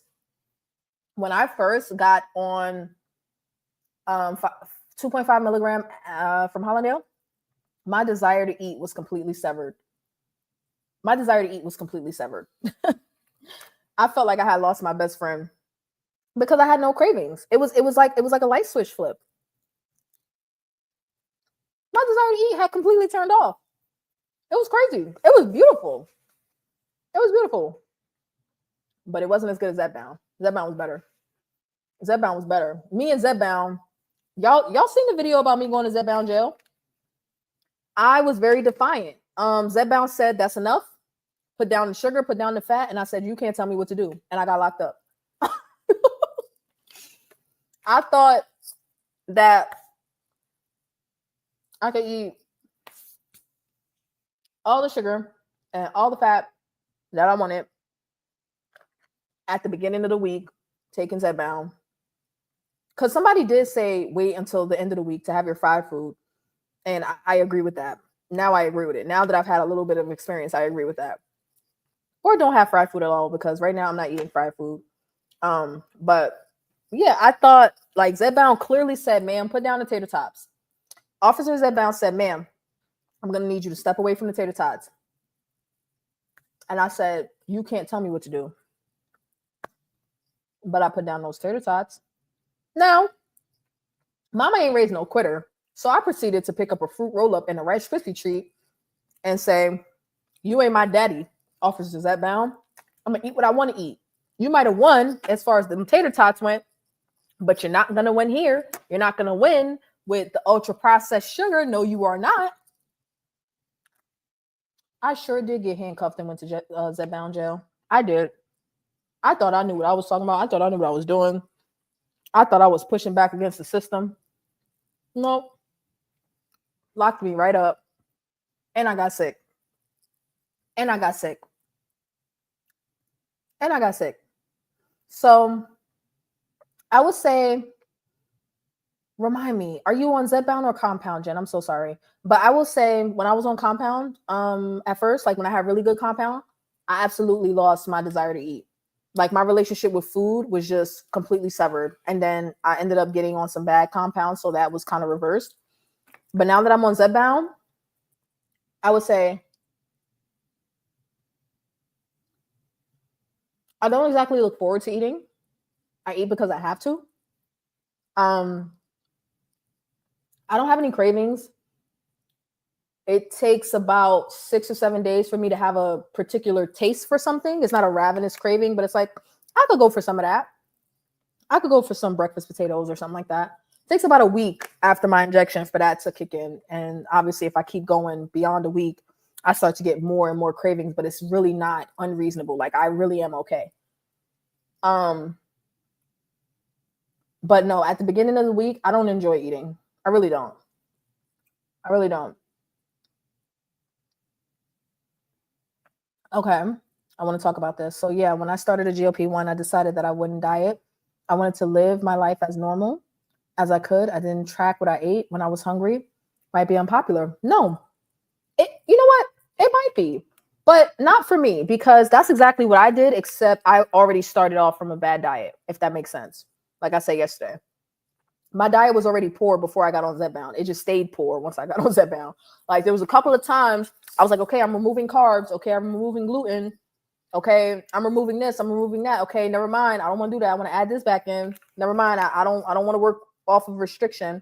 So it's been a battle. I have a very strange relationship with food. So it's been a battle trying to figure it out. But I agree with you. I agree with you. Eat as normal. The problem is when normal is a horrible diet, then yes, you need to change the way you eat. Um, Me living on Captain Crunch was fairly normal. Fairly. I had stopped eating breakfast cereal for years. And then when I started, when I got into my current relationship, being around my boyfriend's daughter got me eating breakfast cereal again. Look at me blaming children for all my problems. But I'm a breakfast cereal fiend. And when I realized this in my late teens, I cut it out. I just cut it out of my life permanently. When I started to be around more kids, at one point I lived with my brother and my nieces and nephews. So they ate breakfast cereal. So I ate it again and then I stopped and then I got into my relationship. So being around a kid again, I started eating cereal again and I haven't really stopped since, but I have switched the types of cereals that I will eat. So I'll eat Rice Krispies. Not to say it's healthy. It's not healthy, but I don't need to eat a whole box. I'll eat the less sweet ones now. Yeah. Okay. Okay. And you feel like you said you lost the excitement of eating? Really? I don't think that was a. I can see how you could get that with Zepbound. I don't have that right now, but I can see how you get that. I can see, like, if I went up to the 10 milligram, I'd be like, right now, if I went to the 10 milligram, I'd be fucked. I'd be completely screwed because I'm barely making it at the 7.5, but I love it. Like, what? Like, I know it sounds like I'm contradicting myself, but let me explain. Okay, so after 5 months of being on compound that really only kept me from gaining weight, it did not help me lose weight. It did not address my cravings. It did not address food noise. It only addressed my appetite to a certain extent. Um, Going from that to being on Zepbound, that just seems like the full package. Like I don't crave. Well, saying this on day 10 is a little misleading because, like, as of right now, I do have cravings. But when I'm on my every 7-day schedule, I don't crave sugar. I don't crave certain things, but I eat them because I have an emotional connection to those foods. That's what it is for me. And I haven't seen a specialist in regards to that. I've talked to a dietitian about it and I've talked to a therapist about it, but not anybody that specializes in eating disorders. I don't know if I have one. I go between 10 milligram and 15 milligram, depending on how I feel that week. Okay.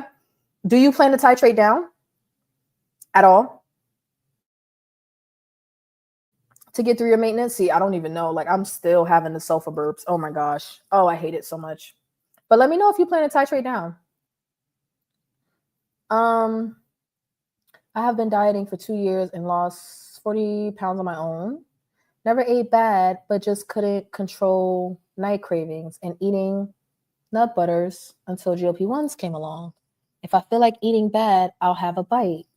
Yes. Okay. So this is tricky for me. It's not that tricky. It's not that tricky. I just know there are certain things that I just can't have. That are just very high on the trigger list. I can have treats. Like I bought treats. I bought these lemon cookies. I'm probably gonna be okay having one or two. I got me oh, I didn't show them. I did get me like the mini Rice Krispie treats. I can have one and be fine, but I'm not gonna have lemon cookies and Rice Krispie treats and a granola bar and chips in the same day. I have to pick which things I won't overeat. So there are some things that I can enjoy. I can go out tonight and have spaghetti or lasagna or something like that. I probably won't because the reason I quit gluten is because I'm trying to address an allergy. So I can have it, but I'm gonna suffer for it if I have it. Um, but let's see. Like I can go out and I can have ice cream, and I'd be okay not having ice cream for weeks. But if I have cake, I have to make a commitment to not have cake when I go back home. So it's certain foods for me that are triggers that once I have it, once I have a taste, I want it all the time. Man, you're lucky. I'm having them right now, even though I'm eating. I'm in 10 milligram Manjaro. I'm finding it very strong. 7.5 did nothing to fix my suppression. I hear that a lot about the half doses, the 7.5 and the 12.5. Specifically, the 7.5 gets a bad rap, but I'm okay so far. I don't feel the need to go up to a 10 yet, but I might because as I lose more weight, it's gonna get hard. Things are gonna get harder for me. But you know what it is? You know why I also don't want to titrate up? Because I need to be motivated to address the reason why I'm eating in the first place. I'm afraid to keep titrating up without addressing the emotional eating. So I don't want to keep using, like, even though Zepbound is amazing, I don't want to keep using it as a soul crutch to force me to not want certain things. I didn't have a horrible diet. Do I have soul food on Sunday? Yes, and I'm not going to stop. I think that's perfectly fine. Let me see. I had crab legs with my boyfriend a week ago. We went out for breakfast. That was okay. Why am I getting a message? Oh, okay. We went out for breakfast. That was okay. I didn't have anything out of the ordinary. I went out yesterday. I went into Chicago, into downtown, and I had gluten-free pancakes, bacon, eggs, and potatoes. And it was perfectly fine. It was perfectly fine. Like I know what my triggers are. Now, had I picked a regular flour waffle, that would have been more tricky. That would have been like, "Ooh, I want another waffle." Like they had cake there. They had cake at the diner, and I was like, "Oh my god, I want a piece of cake." Could I have had it? Yes, but cake is a trigger for me. Cake, I have done my best to limit cake to just the holidays and birthdays because and vacation, but I don't consider house sitting a vacation unless I've decided it's going to be a vacation. Like if I'm not taking days off from work, it's not a vacation. But like cake is rough for me. Cake is a real trigger for me. So I just don't eat it very often. You stay away from sugar. Okay. All right. Cool. 3 months on 7.5. Y'all, I have been on 7.5 since like November. Almost a year, like not almost a year. I've been on 7.5 for like 7 months because again, I spent 5 months with 5 vials of garbage can juice. I guess you can technically say 6. It was awful. It was horrible. Most likely stay on a 15 milligram. I can maintain on 15. I actually lose on 10. I just have some pens I'm trying to use up. Okay. Can y'all tell me where y'all are watching from? City, state? I'm curious. I get to see in my analytics what the age ranges are, what the demographics are as far as males, men and women. What do they have it as in YouTube? Do they put male and female, or do they put men and women? What do they put? Let me see. Audience. They put male and female. Okay, they put male and female. So I'm at like 97% female. Yeah. So where are y'all watching from? And then it also tells me what part of the world y'all are in to some extent and what languages y'all are watching in. So I've seen the UK, I've seen oddly Japan. Like right now, the top two are the United States and the UK. But if I go to, that's just in the past month. But if I go since the start of my channel, I've had people in Canada, Mexico, Japan, South Korea, South Africa, India, Germany, Australia, Russia, Bahamas, Virgin Islands, Algeria. Algeria. Those are the countries that where people have watched it. Like even if they only watched for a few seconds or a few minutes, they hit the dang video, didn't they? They touched the thumbnail, didn't they? So I think that's pretty cool. So I want to know where y'all are tapping in from. Yeah, Jen, if you have a channel, let us know. My nose is so itchy. LA, California. Are you saying you lose weight on 10 milligram but maintain on a 15 milligram? What did she say? What did she say? What did she say? Most likely stay on a 15. I can maintain on a 15. I actually lose on a 10. I actually lose on a 10. Now that that person said that, I'm actually wondering what you meant too. What I thought she meant was she could titrate down to a 10, but she has pens of 15 that she's using. Like she could lose or maintain on a 10, but she's trying to use up her 15 milligram pens. That's what I took that to mean, but let me know. Wondering the same as Sydney. Do you have a channel, Sydney? I'm still doing 2.5 milligrams Zepbound a week, one in my arm and one in my leg, and I'm doing great after doing that for about a month and a half. Okay, cool. Oh no, Sydney was right. Lose on a 10, but maintain on a 15. Interesting. I wonder how that works. Wild. That's wild. That's wild. Have I had that experience? No. I've been able to lose and maintain on a 7.5. Like I maintained my 40-pound loss for the entire 5 to 6 months that I was stalled. I maintained it, which is great. And I have since lost another, well, I had gone back up a little bit. So I was at 37 pounds down and now I've lost 7 of it. So I'm at about 45 pounds down. I'm a little bit lower, but y'all not ready. Y'all not ready.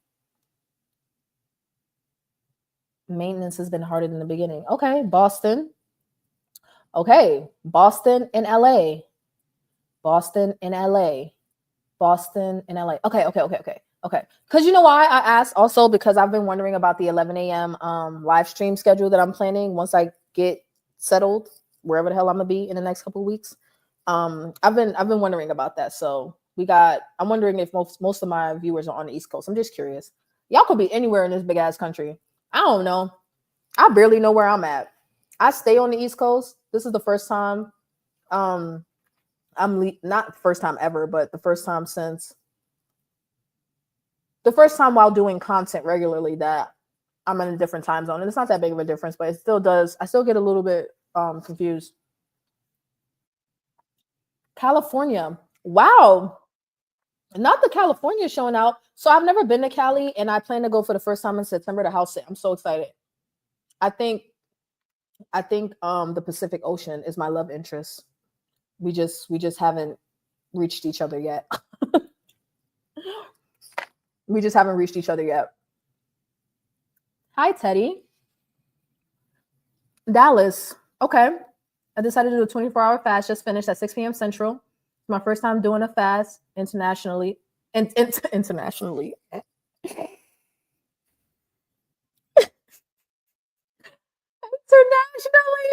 Intentionally. And it was interesting. Teddy, thank you for falling out of the clouds. Can we show some support for Teddy on the first 24-hour fast? What made you decide to do it? Were you watching and just decided to come along with us, or what? Like, what happened? Tell me more. So what I ended up doing was I went based on Eastern time. So I started at 6 p.m. Eastern, which is 5 p.m. Central. I should have just started at 6 p.m. Central. That would have been a lot easier, but I was just doing stuff. I'm trying to figure out where all these Californians come from. Like, I don't know how YouTube be deciding who the hell to push these videos out to, but I'm trying to figure it out. Well done, Teddy. Congratulations to you. How did you feel? I want to know. I need information. I need details because it was horrible for me. I did not like it, but I'm gonna keep going because ultimately I want to get to a 3-day fast. Ultimately, I want to get to a 3-day fast. So yes, outstanding. Trying to use up some 10 milligram pens. I lost 10 pounds. Trying to get it back. Okay. So I was wrong. Sydney was right. I was wrong. You're trying to use up the 10 milligram pens. So you're technically still losing, but you're trying not to? Or are you done losing and you're trying to gain it back? Way to go. Outstanding. Hey, neighbor.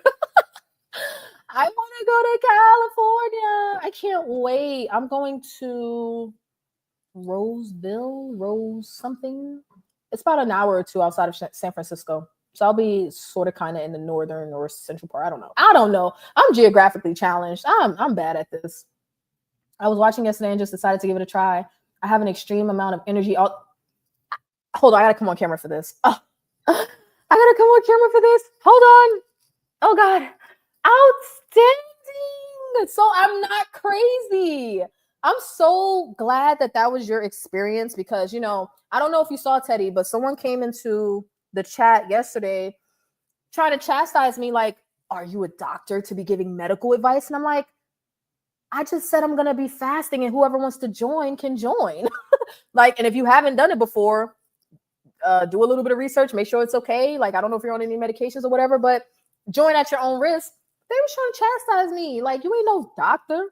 No, I'm not, but I could be doctor. I could be Dr. Vanity if you want me to, but no. So I'm so glad. I'm so glad you had that experience. That's them ketones talking. Do you want to share your starting weight, current weight, and goal weight? If you're losing weight. If you're not losing weight, don't worry about it. Do you want to share? If you don't want to, you don't have to. But thank you so much for falling out of the clouds, and thank you for joining the Venetian fast. I appreciate you so much. Erica, why do you do 2 shots instead of 1? Just curious. I'm on 2.5 for the 9th week. Teddy, are you a man or a woman? Would love to know if it treats men differently. I'm a guy. I've been on Zep for 3 weeks now. Wow, you're a noob.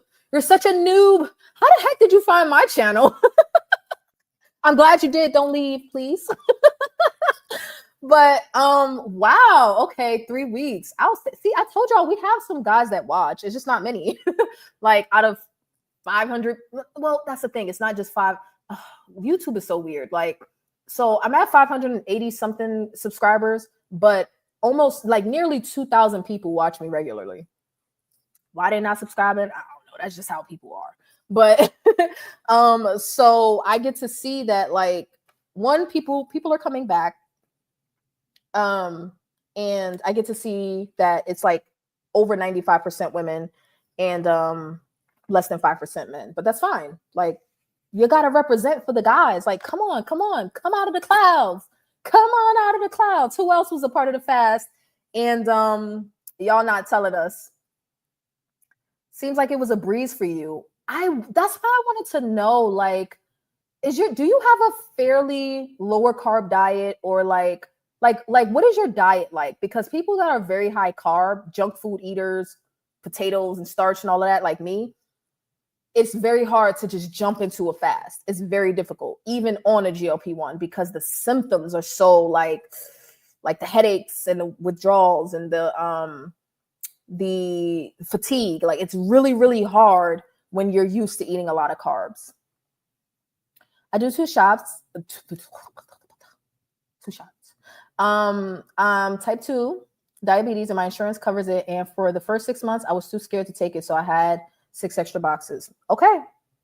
Wait a minute. Let me go back to what you said. Wait, I think I misunderstood what you said the first time.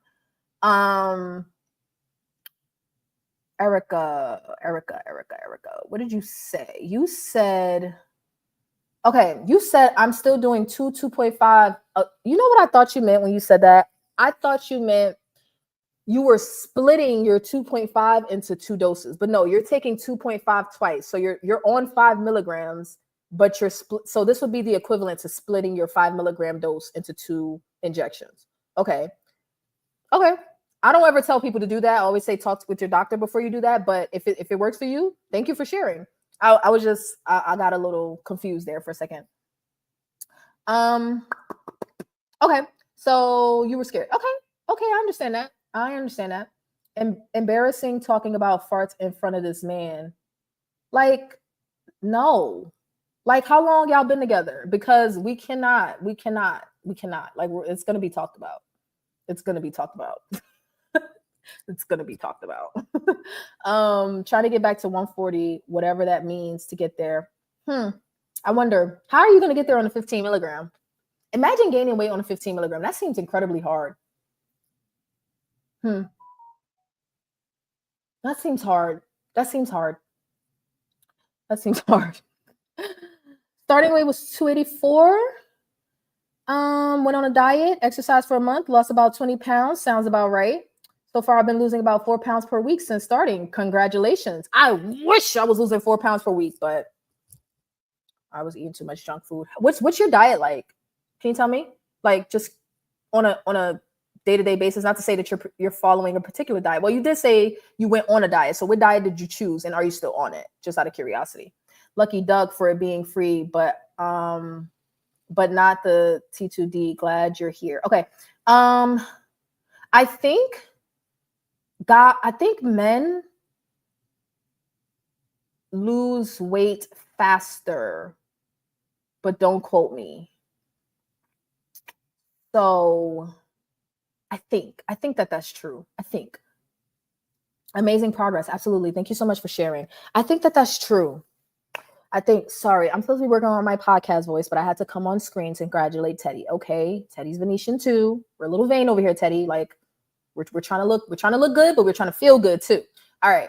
So, now that the fast is over, what's next? Well, I plan to attempt this once a week. Okay. And let me tell you how I'm going to do it. Well, here's the thing. I can do one of two things. And it's not necessarily a challenge for the channel or anything, but I'm just going to let you know what path I'm trying to go down. So I want to incorporate fasting regularly. And I want to work my way up to a 3-day fast ultimately before the end of the year. And the more I do a 24, a 28, a 30, a 36-hour fast, the more likely it is that I can get to a 72-hour fast. So I can do a couple of different things to help adapt to my body. One, I can do OMAD a couple of times a week, which is one meal a day, where let's say I have one meal at 5 p.m. I won't eat again until, well, it'll be like so I'll start eating at 5. Let's say I stop eating at 6. I won't eat again until 5 p.m. So technically it's not 24 hours, it's 23, I think, in that capacity or whatever. I don't know. But that's OMAD. Or I can eat regularly during the day. I can eat regular to my amount of calories that I need for the day, my calorie necessity for my body. And then I can stop eating at 5, 6, 7, 8 o'clock and then fast for 24 hours that way. The OMAD way involves a lot less calories if you're following. The OMAD way involves a lot less calories because the day that I'm spending eating, I'm only having one meal. And then within that one meal, I can only get about 500 to 600 calories, which is okay in the short term, but that's not okay every day. Okay, that's why I don't recommend doing OMAD, journey of life, every day. Like, are we ready to put journey of life on the big screen? Okay, all right. Like, gosh, that's so good, Teddy. Wow, how tall are you? You're losing pretty fast. I did forget to ask your height. I usually ask your height along with your goals and where you started from. So if you want to share, please tell us your height. I don't gain or lose on 15. I've been taking 10 milligram for the past 3 or 4 months, 3 or 4 weeks. Did you skip the 12.5 and go to 15, Jen? I'm curious. I'm nosy. I want to know. Jen, what? You're trying to gain weight? Man, I can't wait to get to that point. What? I can't imagine being at a... Okay, so can we... do I want to... I got to come back on camera. I was about to say... I can't imagine getting to the point where I want to gain weight, but that's not true. I used to have this problem. Like, so I talked about how I would lose and regain the same 20 pounds like every year. But what would happen is I would start to lose weight. So I would start to get below 200 pounds and I would panic because my legs would start to get too small, too small. Mind you, I didn't realize at the time, sis, you're still 60 to 80 pounds overweight. You're fine. But mentally, as my face would shrink and as my thighs would shrink, I would feel very self-conscious, which was very goofy of me. It was very goofy of me. So I would stop losing weight and I bounced back and forth for a few years. I work very hard to not have that experience now. More so, I'm on the opposite end where although I keep losing weight, I have to remind myself with pictures because I still feel like I'm too big. You know what I mean? So I do have a problem along with emotional eating. I do have a problem with like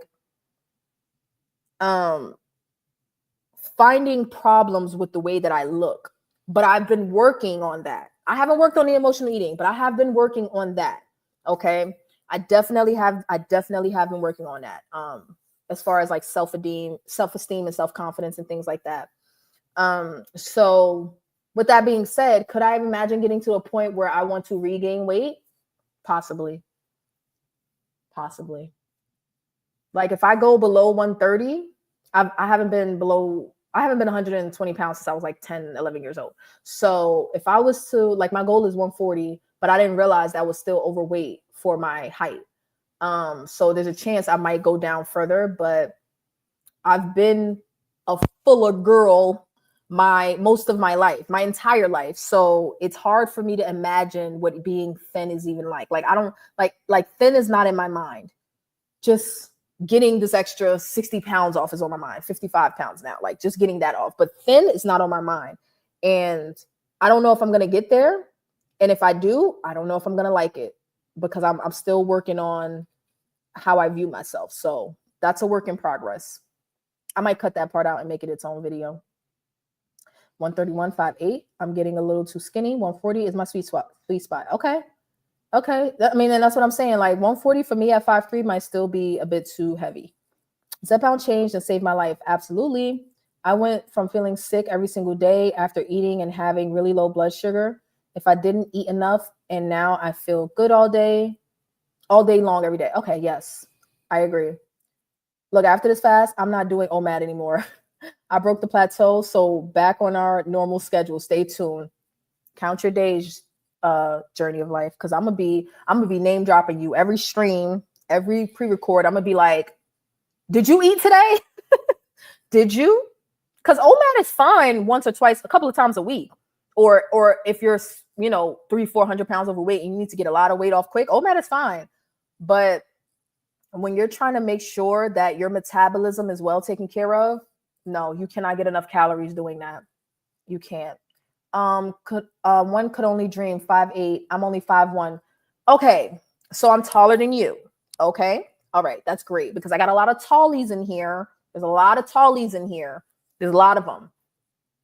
But we don't height. Well, I height shame, but y'all are not allowed to height shame. Like I only height shame people that are taller than me. I do height shame people that are shorter than me. I height shame my best friend. She's so adorable. I height shame, okay? But it's all in good fun and good love. If you don't want to share your height because you think I'm a meanie, I'm sorry, I take it back. Share your height. I'm not gonna be mean to you. My insurance only pays for one box of 5 doses. I was able to get on one extra box because of okay. I fast 18 hours a day. I eat 1,500 calories a day, 13 weeks. On Zepbound, 12 weeks on 2.5. Just took dose number 2 of 5 milligrams a day. How are you liking, Shariah? How are you liking the 5 milligram? 5 milligram was my fave, but that's when I had really good compound. When it was on that garbage compound, 5 milligram or 7.5 milligram didn't work. None of it worked. Never been skinny, thin, or whatever you want to call it. Normal size. I mean, that's a good way to put it. Well, I mean, depending on who you ask. Been fat since my mama had me. So people don't like the word normal. I I don't care. I don't care. People be like, well, what do you mean by normal? And what's normal? I don't care. I ain't never been normal sized in my life. Okay. Healthy size. Like I've never been a healthy weight in my life. In my life. So I don't know what it's like to be thin. I don't know what it's like to have, I know what it's like to have a fat, flat stomach, right? Like let me show you what I'm talking about. This is being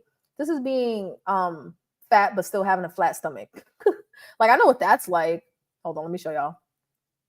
In case somebody hasn't seen this picture. Where is that? Let me scroll. Okay, right? Like I am in these pictures, I'm 60 pounds overweight, but somehow my stomach looks reasonably flat for an obese person. I don't know what else to call it. Let's see. Share screen. Let's do that. Yeah. Okay. Yeah. Right. How do I? Can y'all see that? Why does that look? Maybe I need to zoom in. Oh, let me click on it. Can y'all see that?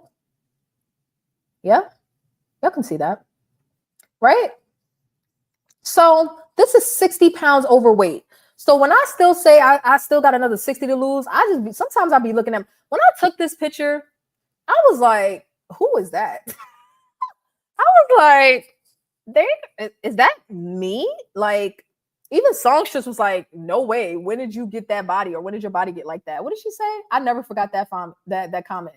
No way. When did your body get like that? Look, I don't know. I just took the picture. It was one of the days where I had got back to the gym. And then this is another one. This is when I made it to, how do I go back?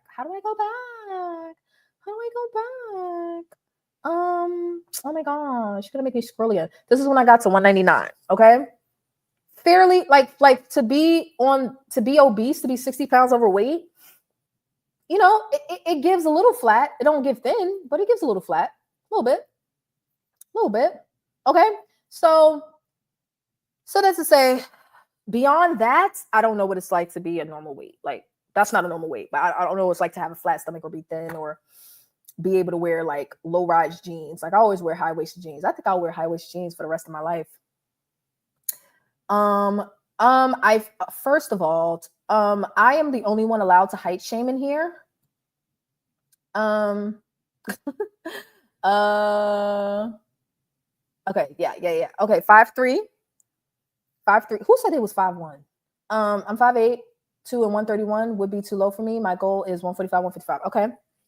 Okay. Makes sense. All you shorties wanted to be in the 120s is normal to me, at least. But the problem, Jen, is that it doesn't feel normal to me. And I think it's just because I haven't lost enough weight yet. Like I think once I get to 140, I'll be like, oh, I can lose another 20 pounds. But there's an emotional trauma attached to that for me. One, a fear of being like, I'm not afraid of being judged anymore, but there's still a little bit of that in there. Like something about that 120 number it's because I can only remember being that way as a child. So there's something for me attached to that makes me shy away from that number. Like no, that's too small. Even though when I was a child, I was overweight at 120, but that number is like, it's scary for me. But it's perfectly normal and healthy for my height, but it's very scary for me. Very, very scary. 5'11", plant-based. Okay. Typically eat. Oh, wait, what? Hold on. This is what I get for trying to skip around. I'm 5'11". I'm eating plant-based. I typically eat, but currently I do track. I think I messed something up, or the comment, there was a typo. I do track my calories to be sure I'm eating enough. I do the same thing. I do supplement with protein shakes, which helps. I do the same thing. I track to make sure I'm eating enough, not to eat less. Okay. Thank you for sharing. I don't see a difference between 2.5 and 5 milligram yet. And you're on Zepbound, or are you on compound? Did you tell me? You've been on Zepbound. Okay. All right. You know what? Okay. All right. Okay. That could be true. That could be true because I never tried Zepbound 5 milligram or 2.5. But the thing about that is, like, what gave me pause is because I could see that, but the only reason why is because, like, for me, why I would think that that would be the case is because I think I would bet money that their 2.5 milligram is damn good. I would bet that it's so good that titrating up to the 5 milligram doesn't seem like much of a difference. If I had to guess, that's what I would say. My doc said 110 to 115 is normal for me. ChatGPT said, and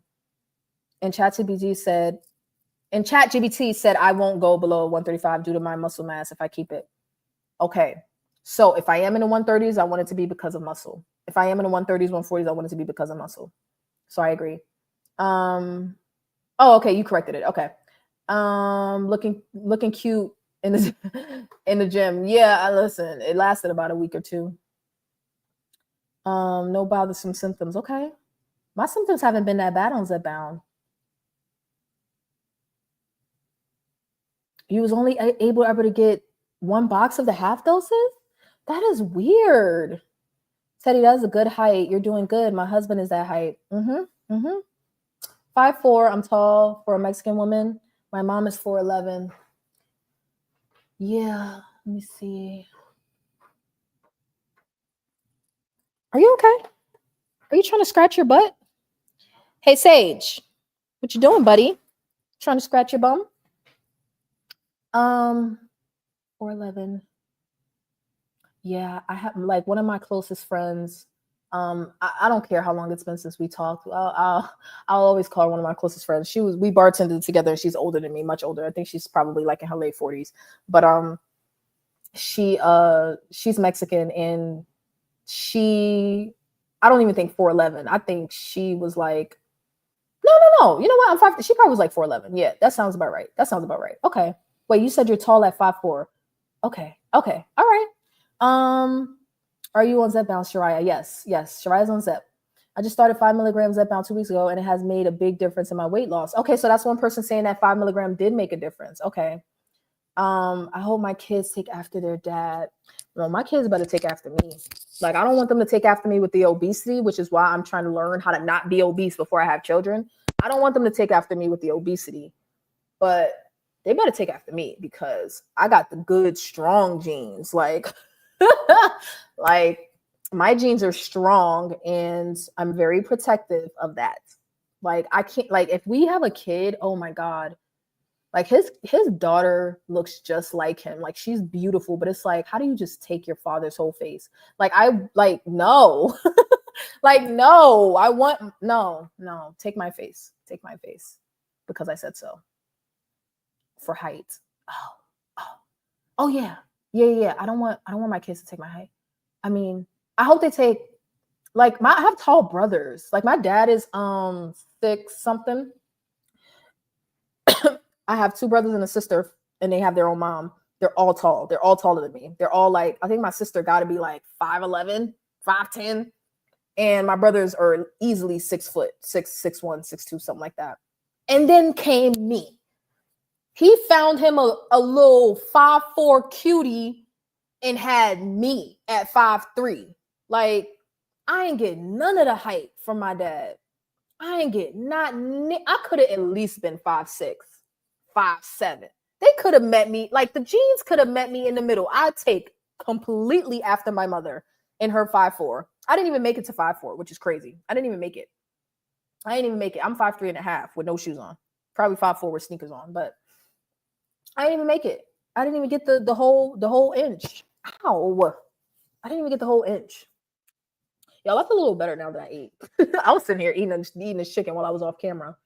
I was gonna cut the part out where I was off camera and start a podcast playlist, but y'all done ruined it. You done ruined it. Which is fine. I'm not supposed to be starting a new project, so it's fine. It's okay. 1, 2, 3, 4, 5, about 6 people have 7, maybe 8. 6 to 8 people have commented, but there's 20 people watching. What are y'all doing? No. I'll include Tigger. That's let's say about 9. What are y'all doing? What are the other 11 doing? I need y'all to fall out of the clouds and come say hi at least. Okay? Like, stop being so shy. I have 3 half sibling girls, are both 5'8". Yeah, like this is what I'm saying. Like my half siblings, they took after my dad because their mom is short, but they got all the height. I could only dream. I could only dream. You know what? I think I've never appreciated being short because I've always been overweight.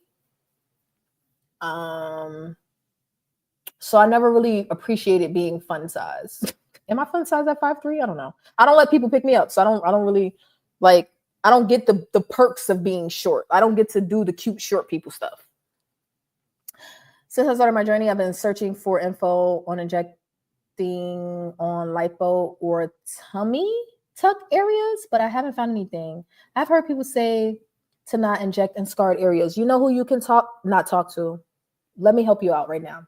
It may take me a minute to find this video, but I do know of a YouTuber that I like that has had a tummy tuck. Brittany Rose, what's her name? GLP. What? Maybe she'll come up. Okay. Okay. Brittany Rose, GLP-1 tummy tuck. Let's see if she did that video. Okay. She has. It looks like she has a whole playlist on this, but this is a channel that I really like. I really like her. I really like her. Let me share my screen. Oh, you guys can see it. You can still see my. I didn't realize I was still sharing my screen. Oh no, you can't see it. I can see it in the background. Okay, hold on. Okay. This is Brittany Rose. Her channel is Brittany Rose GLP-1. And I'm subscribed to her on my non-vanity channel, on my regular channel. So I'll subscribe to her here too. But this is about her having a tummy tuck and whether or not her weight loss affected her tummy tuck. But I don't know if she's going to cover in this video whether like where she should inject. But I think you may be able to find your answer on her channel. Manjaro for weight loss. She lost a lot of weight. Hold on, I can't see. Maybe I should put my glasses on. Oh my gosh. Hold on. Okay.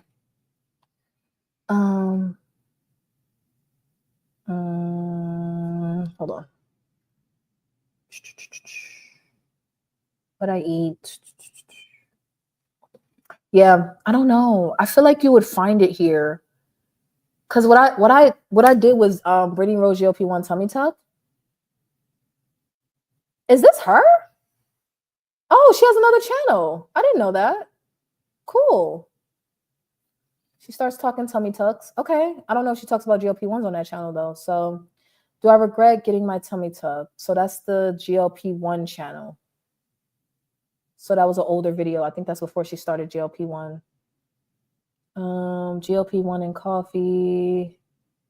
Let me see. 1 month tummy tuck update. Yeah, I don't know, but if you have time, I would definitely take a look and see if you can find the answer to your question. There's a good chance she answered it at some point. My eyes are getting like incredibly blurry. Okay. So, okay.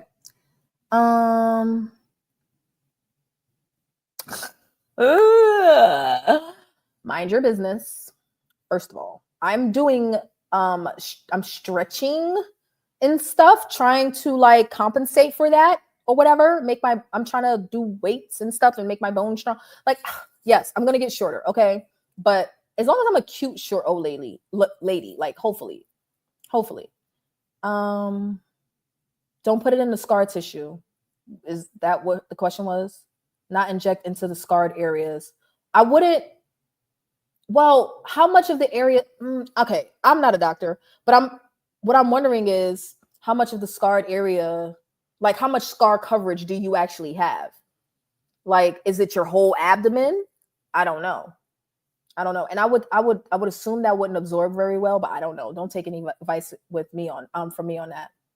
Brittany is the one. You know Brittany? I like her. I like her a lot. Like, she's one of those channels that does like news updates on what's going on with Zepbound, just like oh my god, what's the name? The couple downsized. Fit Flavor Fun is also good with Allie. But I don't think Allie's at her goal, but a lot of the people that do like GLP-1 updates in the news and what's going on with Novo Nordisk and Eli Lilly, and they keep you up to date. I don't do content like that because one, they're already good at it, and two, those people that do that tend to already be at their goal weight, so they can afford to spend their time doing the news and stuff like that. I'm more so tracking getting to my goal weight. Okay. But yeah, she's wonderful. She's wonderful. I like her channel a lot. Do not inject in stretch marks and tattoos. Why can't we just like y'all don't make me stand up? I don't feel like it. Like that's why I'm wondering where the scar tissue is, because the injection sites are behind the arm, right? So if you want to go behind the arm, you would go this way, right? Behind the arm, the subcutaneous fat of the thigh. So like not quite the inner thigh, but if you got a lot of thigh, your thigh leads to the inner thigh on me. Like I can't inject on the outside of my thighs or the top of my thigh. I have this chunk of fat at the top center that I can inject into. And then I inject in my lower abdomen. So I'm wondering with the tummy tuck, how far the scar tissue stretches across the abdomen. Yeah, that's why I've only been doing it in the arms and legs, but I wonder if I can do it in my tummy. Yeah, I'm wondering how far the scar tissue goes. She doesn't poke in her tummy anymore because there's no fat there, so she does her thigh. Right. But she did poke in her tummy because she had gained. Didn't she regain weight after a tummy tuck or something? Like, the answer to your question is, Erica, obviously consult your doctor, but the answer really is the subcutaneous fat. So if you had a tummy tuck, but you still have excess fat on your tummy, did you just sneeze? Hi, babes. I'm not sure what's going on. If you have subcutaneous fat, that's where you want to inject. But like, I don't know what a tummy tuck scar looks like, and I don't know what the scar tissue, like what the range is. So that's why I'm like, not too sure. I have stomach scars due to previously having bowel surgery, and I would recommend injecting around, but not directly. This is what I'm thinking. Like, there has to be, unless you've made it to your goal weight and your stomach is completely fat, there has to be subcutaneous fat around the scar tissue. That's what I'm thinking. What? Shut the front door. I'm trying to keep my height. Those comfy Crocs have heels now, so when I'm old, that's what I'm wearing. Crocs right now, bro. What you mean? I got these in like 4 different colors. I like this one. I like the fishbone looking ones. I love me some Crocs.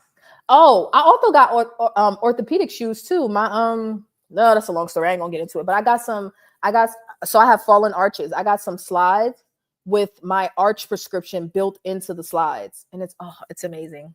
It's amazing. Lorraine on downsides had a tummy tuck. She does her stomach. Right. I would assume it's around the scar tissue and not directly in the scar tissue. Like, I'm assuming the scar goes straight across, and that's where the scar tissue would be. I'm guessing. I don't know. My nose is so itchy. I need some Claritin. I might go get it. I didn't even pay attention to how long we've been live. I guess I'll get out of here pretty soon. My recent visit to my doctor, my height was measured and reclassified at 5'3". It upset me. It had been 5'4" since puberty. Puberty. Yeah, shorty. That's what you get. Cat, I've only done injections in the stomach since September 2024, alternating left and right side only. So I started out with my thigh. Back of the arm does nothing for me, and I think it's because of the loose skin. It does nothing, or it could have been because I was on compound. I don't know, but it had no effect for me. The first time I went into my belly, my symptoms were very extreme on compound.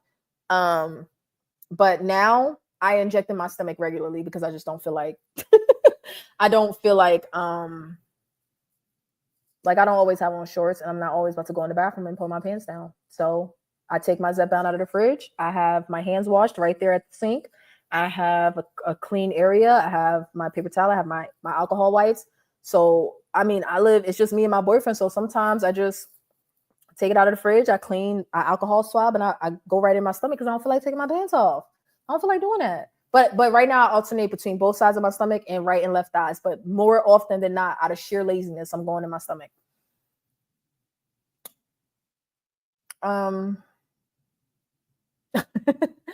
When you have a tummy tuck, they detach your skin from your whole abdomen, from the muscle, and that creates scar tissue all over your abdomen. But do you get fat around it? Do you get subcutaneous fat around it? Do you get belly fat around it? Because if so, let's Google it. Let's Google it. Let's Google it. I guess it's not Google. What's my? Yeah, it is Google. After tummy tuck. I'm just curious.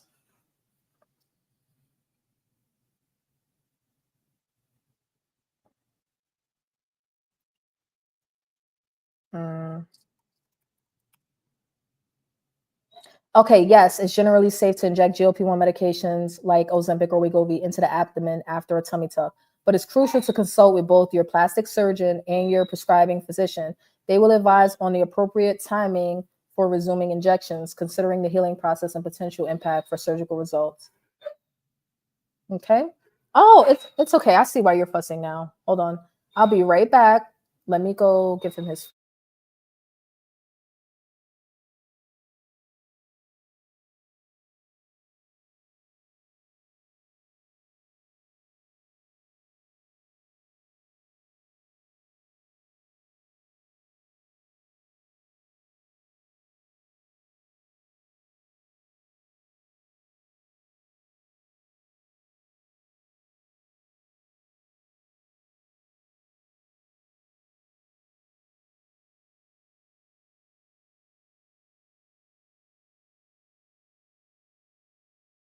This dog is such a brat. He's crying for food 2 hours before he's supposed to eat. But I knew I wasn't gonna get around it because my dog does the same thing. If I'm having a life, like if I'm working or doing anything, trying to make a video, they want what they want when they want it because they know they want you want them to be quiet. So he can go ahead and eat early. Back of the arm and thigh does nothing for me. Upper thigh is good for me. Abdomen is the most I get the most strength. Back of the arm does nothing for me. I did it twice. I didn't like it. Well, it needs to go under your skin. So, in all honesty, it doesn't matter where you inject. Eli Lilly has suggested it does matter. It needs to go into the subcutaneous fat. So, that does matter. I tried injecting on the top of my thigh after I got extremely lean and I bled and bruised myself because it's basically muscle right there. So, you don't want to inject into your muscle. You definitely want to inject into the squishy parts of your fat. Wherever you can pinch it, squish it, right? That's where you want to inject. So, and not even wherever, because like they don't tell you to do the lower back or the love handle. So I don't know why people started doing that shit on TikTok, but just pinch wherever you can squish together on your belly or your thighs without having to pinch your muscle, and you're good to go. Lorraine had a tummy tuck. Wow, she shows her tummy on today's new video.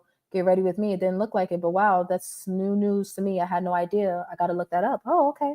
Yeah. I didn't know Lorraine on the downsides had a tummy tuck. I've been watching your channel a lot lately, but I haven't heard her mention a tummy tuck. I didn't know that either. Um, Inner thigh. It depends on what you mean by inner. Because like I said, my thighs are so big that my fat falls inward. Hold on, let me put his cone back on. Hold on.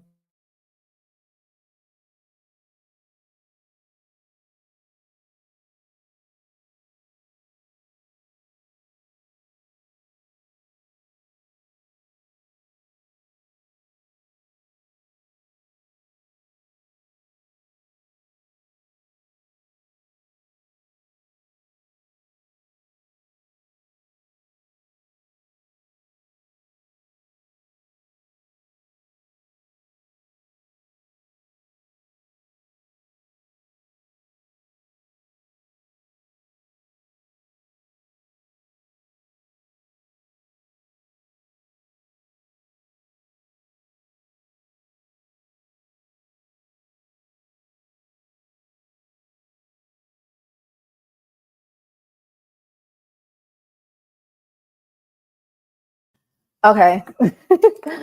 All right. Okay. Yeah, I only inject where Eli Lilly shows me. Okay, he wants me. He wants my attention now. So I'm gonna go ahead and get out of here. But I will end up chopping this video up into more like bearable, digestible pieces. Okay. Thank y'all for coming and hanging out with me. I ended my fast. I did it 24 hours. Eventually, we're going to be going up to 26. I'm so glad for everybody that joined and whoever fell out of the clouds today. Thank y'all so much. I'm in a little bit of a hurry because I don't want him to pee on his floor. He's demanding that I take him out like right now. So I will see you all in the next one. I mean, if y'all not doing nothing later, I'll be back live again. Probably because I ain't got nothing to do. I should have been on my way to Chicago right now. And I'm still here talking to y'all. So I may just come back once he's settled. All right. So definitely turn your notification bells on and I may be back. Let me go finish my chicken and I may come right back. All right. I'll see y'all. Bye.